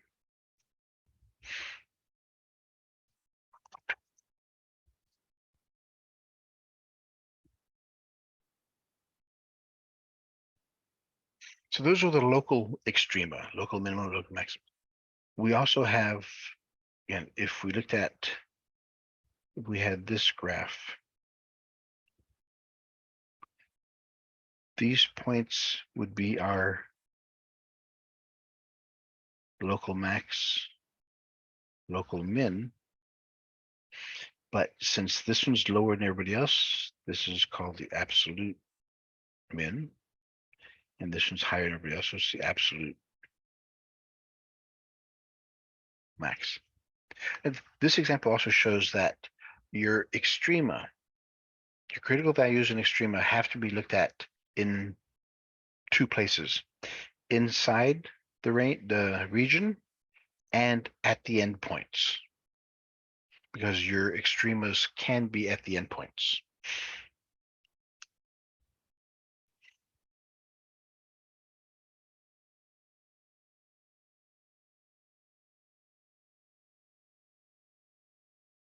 Absolute maxima and minima on a closed, bounded region. That's what that is. It's closed. It's bounded by a high end and a low end.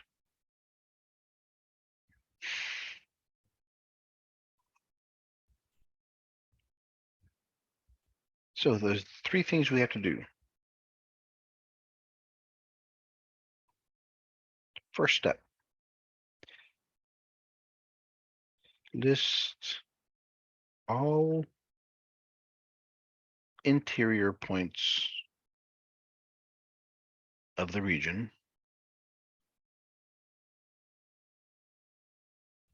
where local min and max may exist.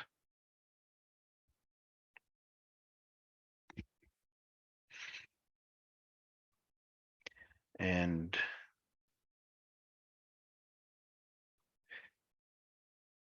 check them out to find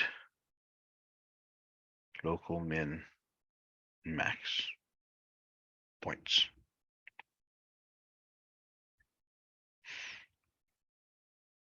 Again, these are your critical points.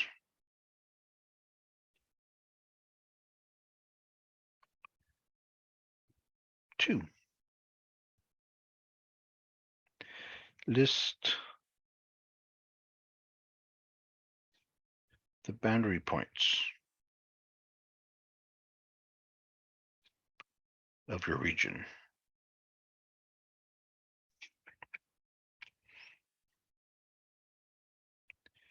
And check them out.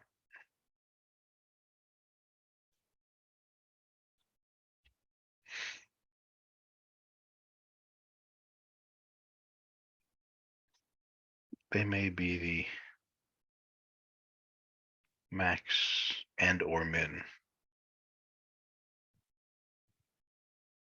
values.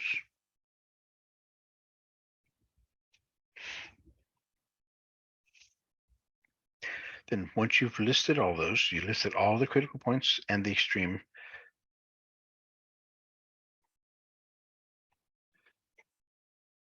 Find the max and min values from the lists above.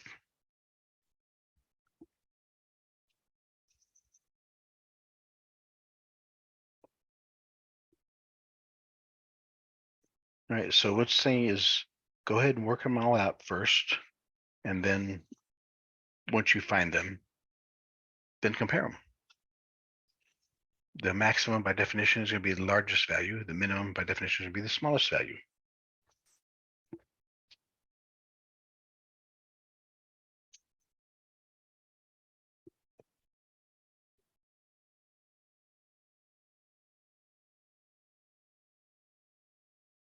All right, find the absolute maximum min values of this function on a triangular region in the first quadrant bounded by the lines x equals 0, y equals 0, and y equals 9 minus x.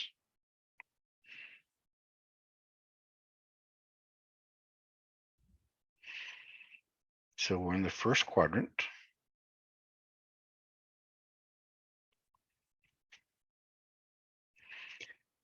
The line x equals 0, y equals 0, those are the bounds. And 9 minus x. So what can we have? So if x is 0, y is 9. So that point is 0, 9. So the x-intercept, if y is 0, then x equals 9.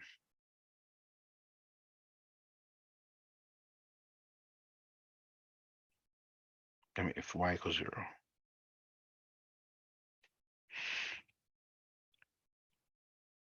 So this is the area we have to look at. It's that region bounded. And this is the origin.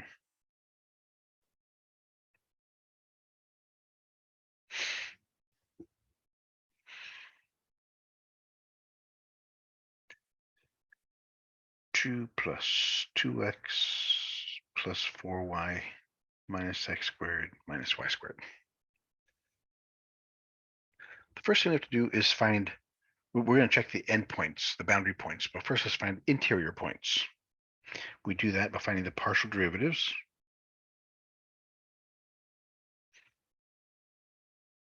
Find fx, fy, this is the first step. So it's 2 minus 2x.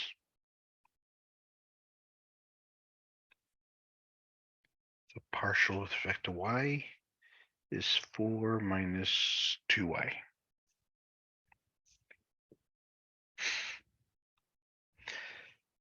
Step 2, set them equal to 0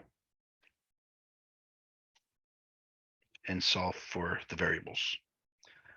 So here we have 2 equals 2x. So x is equal to 1.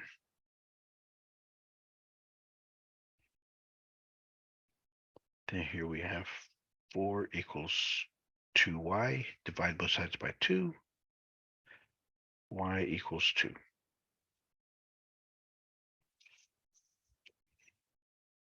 So in the interior points, we only have 1 point.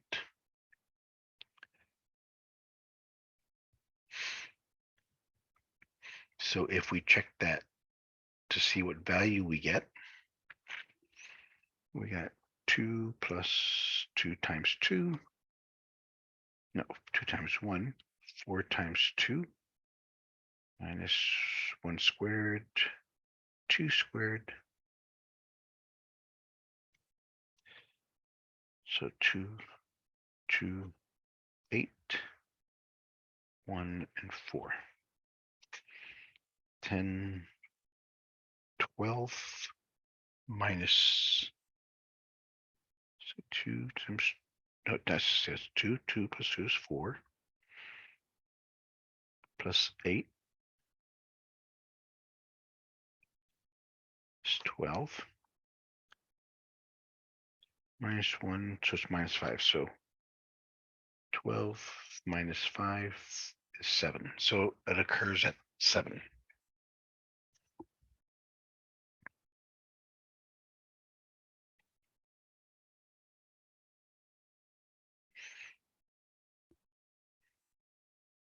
All right, so now let's check the boundary points. Those were the interior points.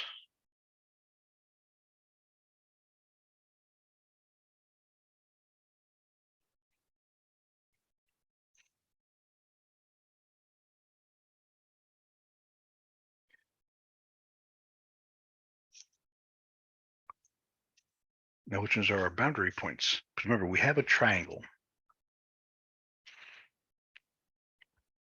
We have this triangle. That's the origin, A, B.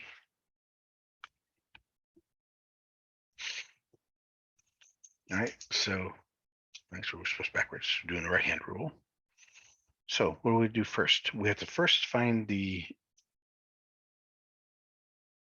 information on these segments. So the first one.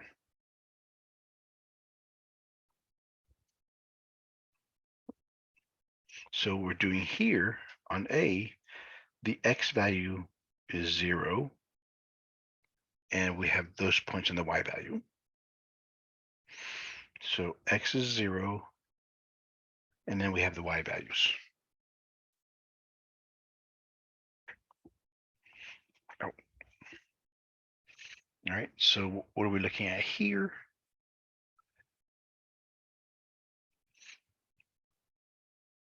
Let me put the function down here so it's easier for me to see. 2 plus 2x 4y x squared y squared. Now, since all the x's are 0, those disappear. We're only dealing with this function.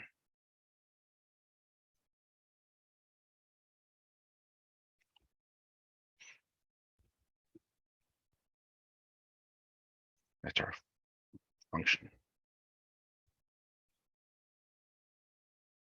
We do the same thing. We have to take the partial of it with respect to y, since x is 0. So we get 4 minus 2y.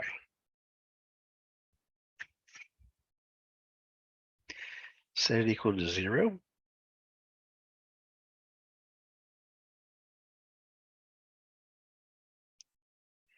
We get y equals 2.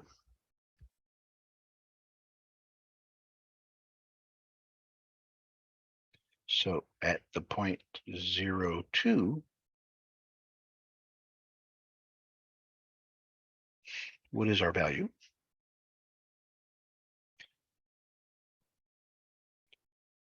F at 0, 2, 2 plus 0, 4 times 2,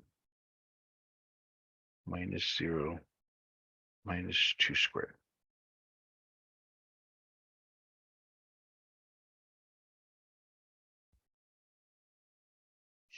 It's 6. So the value there is 6.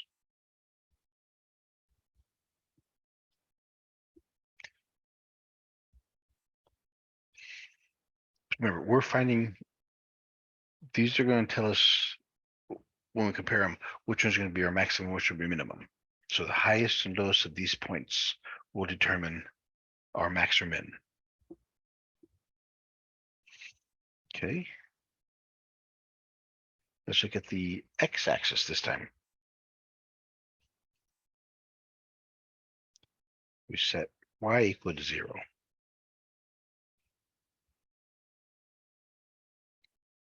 So with y equals 0, we get 2 plus 2x minus x squared. Take the partial of that. 2 minus 2x.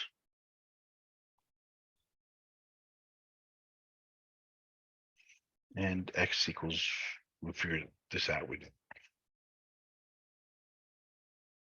x equals 1. So at 1, 0, plugging into the function, we get 2 plus 2 times 1, 4 times 0, 1 squared, 0 squared. 2 plus 2, 0, minus 1.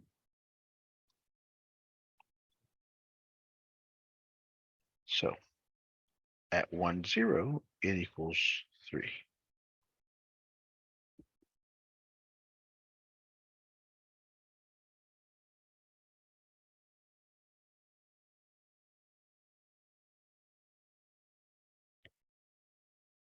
Okay, so those are, now look at the outer points now.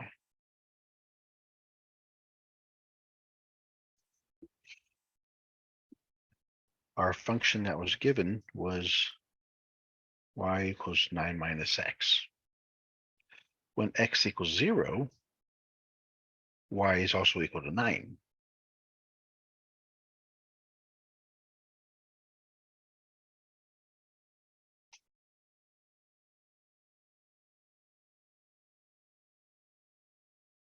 That's how we got the diagonal. So we have to now plug those values in. 2 times 0, 4 times 9, 0 squared, 9 squared. So 36 minus 81. 38 minus 81.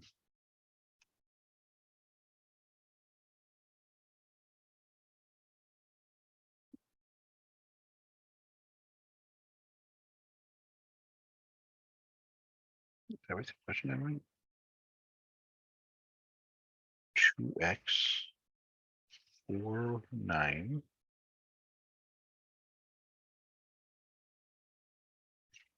Yeah, so 4 times 9 is 36, 38. Oh, 3. That should be 38, not 36. 3, 43, so it's negative 43.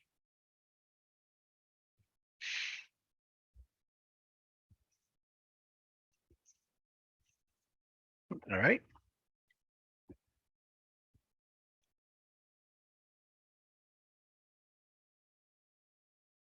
Now we have one more function to look at. I can got this.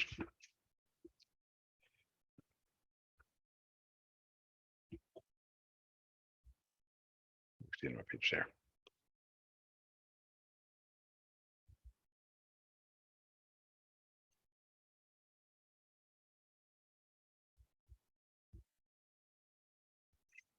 We have 2 plus 2x plus 4y minus x squared minus y squared. And what was just defined, remember, we said y is equal to 9 minus x. So anywhere we see a y, we put a 9 minus x.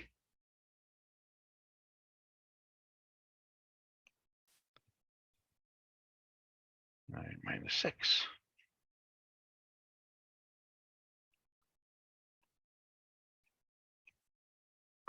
Now work this out. 2 plus 2x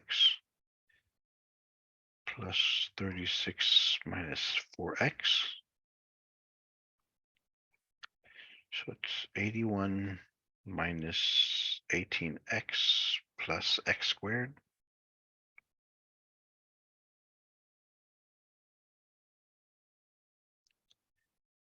X minus x squared minus 81 plus 18x minus x squared. Combine like terms. Let's look at the squares. Negative 2x squares 18 minus 4 is 14. Plus 2 is 16x.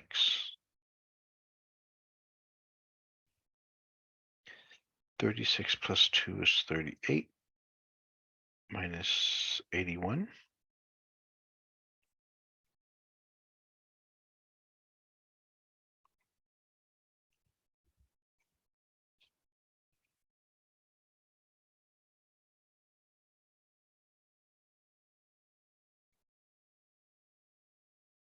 This is at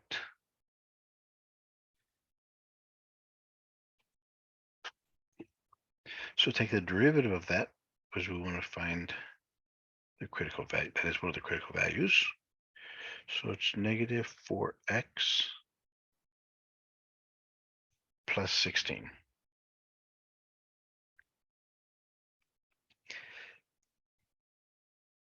Set that equal to 0. We get 16 equals 4x, or x equals 4. This is another critical value.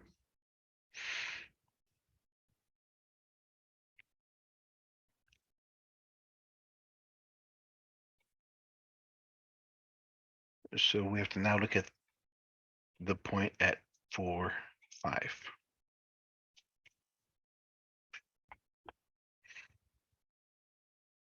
Where's that equation? Oh, there it is. So f is equal to 2 plus 2x, 4y,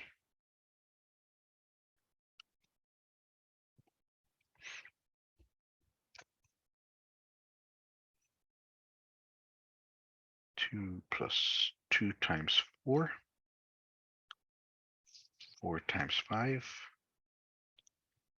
4 squared minus 5 squared.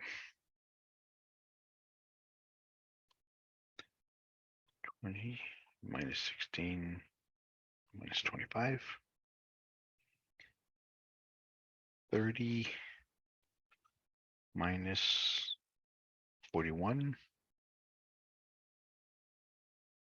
is negative 11.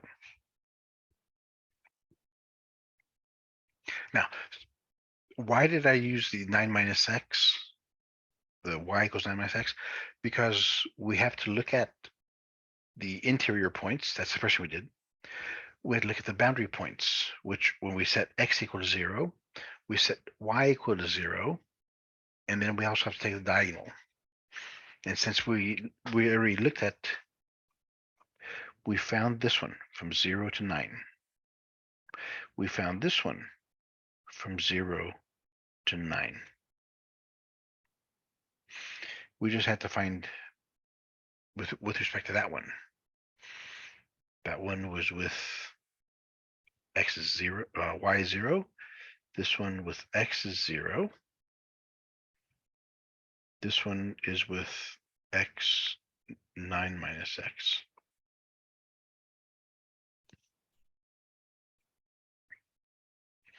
We have to find all, because we already looked at these endpoints. We just have to know what it is on the line, because the points, the maximum minimum could be on these lines. The interior was easy. That's what we just did earlier. So now what do? We have to find local maxima minima.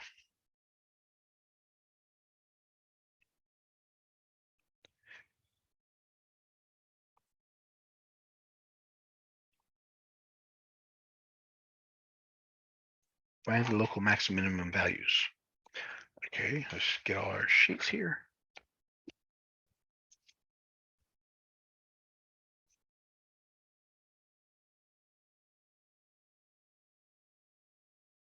What are our values?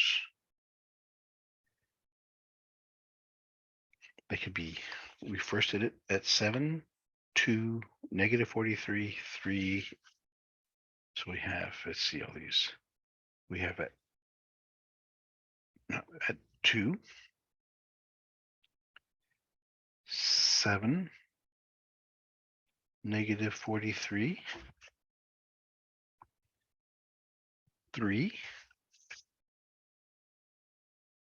6,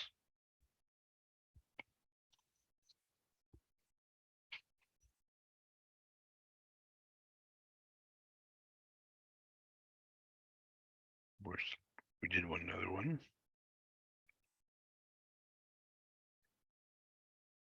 Negative 11.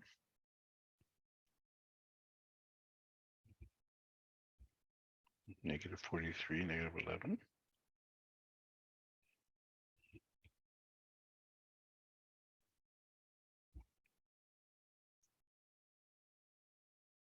I think that's all of them we had.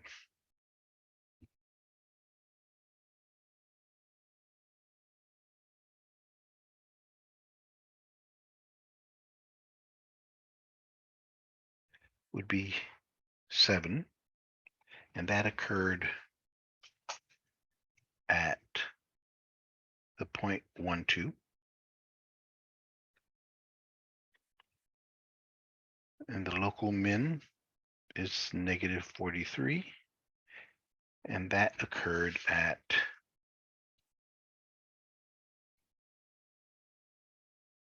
where did I have that one?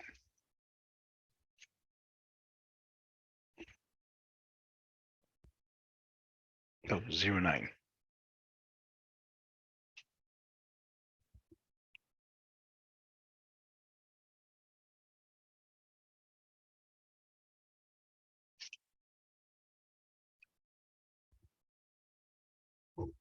Oh, there's one more I forgot. Because since we have a triangle, we did one at 0.9. We didn't do it 9.0.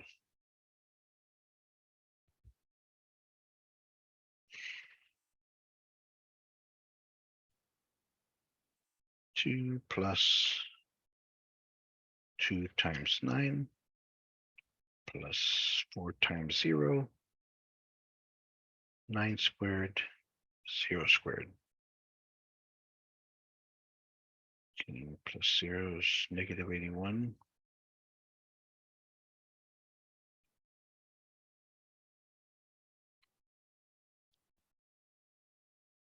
So we have negative 61 is our lowest one. And that happened at 9.0.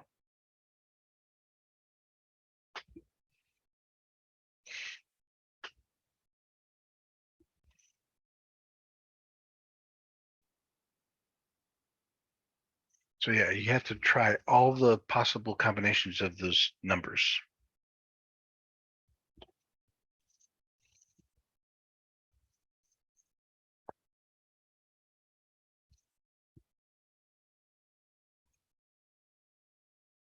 All right, so let's just sum this stuff up.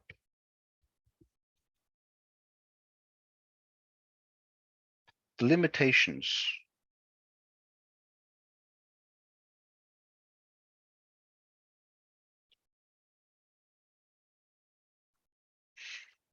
of the process that we're using.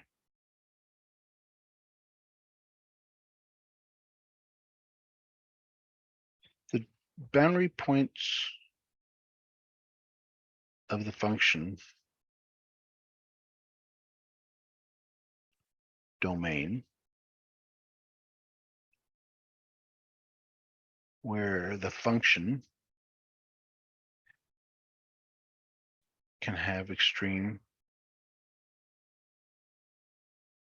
values and with non-zero derivatives. We just face that because it's the boundary values. We have to find these from 0 from the origin to A. Then we found these from to B. And that's at 9. That's at 9. And then the diagonal here. That was at from A to B. That's when we had the function x, f of x, which was x 9 minus x. We have to try all those here, all those. The endpoints, we tried at 0, 0. We have to try it at 9, 0. We have to try it at 0, 9. We have to try it at 9 x 9 minus x. So you have to look at all those possibilities to find them. And the second one is the issues are the points where f of x and or f of y, the partials, fail to exist. Because if they don't exist, then we're stuck.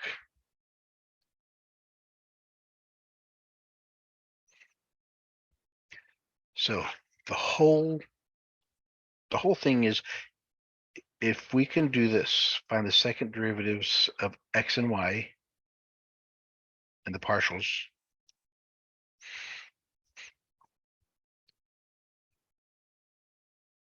if that value is greater than 0, then we have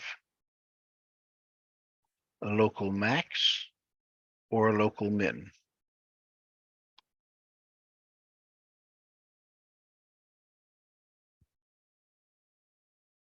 And it all depends on that fxx. We have a maximum if that's the smallest one. We have a minimum if that's the biggest one, or not the biggest one, if it's positive or negative. If this discriminant is negative, then we have a saddle point at f, wherever that point is. Remember, a and b is found by taking the partials and setting them equal to 0 and solving for the variables equal to 0. And then lastly, if those equal 0, they're indeterminate. We can't say anything about it. Right? I hope that helped. I'm sorry they wanted forever and ever. It's just they realized how long they were going to be. So For the last example, what was the final answer? For the last example, okay. The last example, our maximum was these are all the values we found. The maximum was 7. The local maximum was at 7. That was when we had x was 1, y was 2.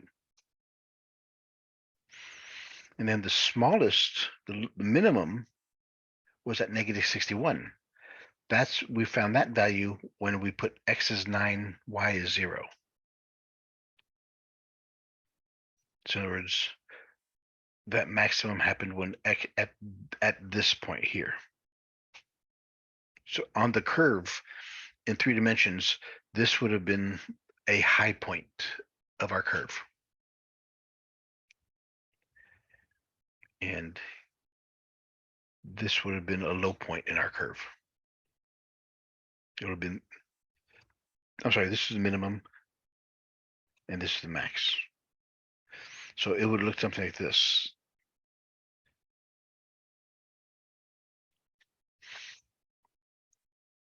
So this is at 9, this is at 1,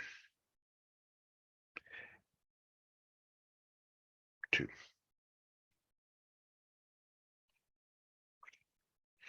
So basically, in the last example, is we had to find all of the critical values possible. We first found it the way we normally do. Took the function, found the partial derivatives, set them equal to 0, and found x and y values.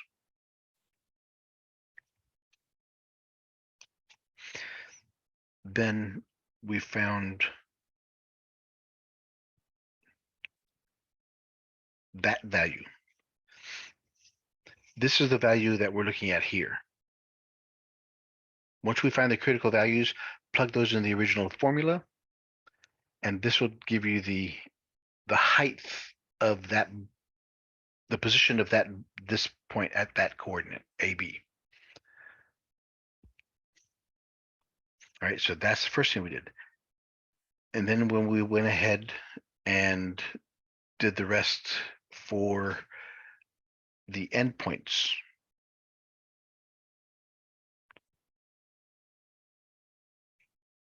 and this is with the curve y equals 9 minus x. So we had to try each of these three endpoints. At 0, 0, we tried it, the same thing. We tried it at 9, 0, and we tried it at 0, 9.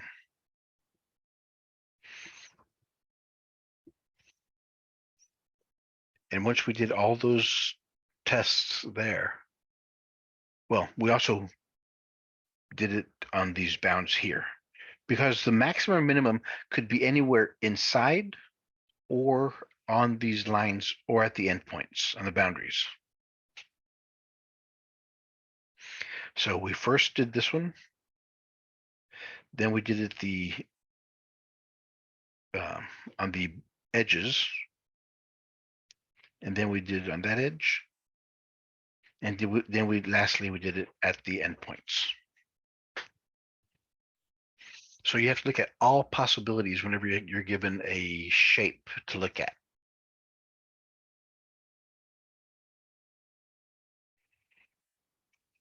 And then once you get those, once you get the values, like 9, 0, plug those back in the original equation, and that gives you the height, the value of how high that point is. The highest value will be the highest point on the curve. The lowest value will be the lowest point, so it'll be a minimum. Did that help? Yeah, that helped. Thank you. I'm hoping y'all look at this, and the mechanics of it are not difficult. Because if you look at it, it's mostly algebraic. It's just like these last two examples. Oh my God, I just want to pull my teeth out. They were so long. But that's the part, that's the beauty of calculus. It speeds up the algebra part. So, all right. Then tomorrow we'll start chapter 15. There are 3 sections in there and 3 sections in chapter 16. And that'll be it. I will have, my printer died. I had to go buy another one yesterday, and I spent like 6 hours configuring it on my network. And so I will scan the notes and the solutions for sections 6 and 7 as well. And I'll send those out to y'all. All right. Y'all have a great day.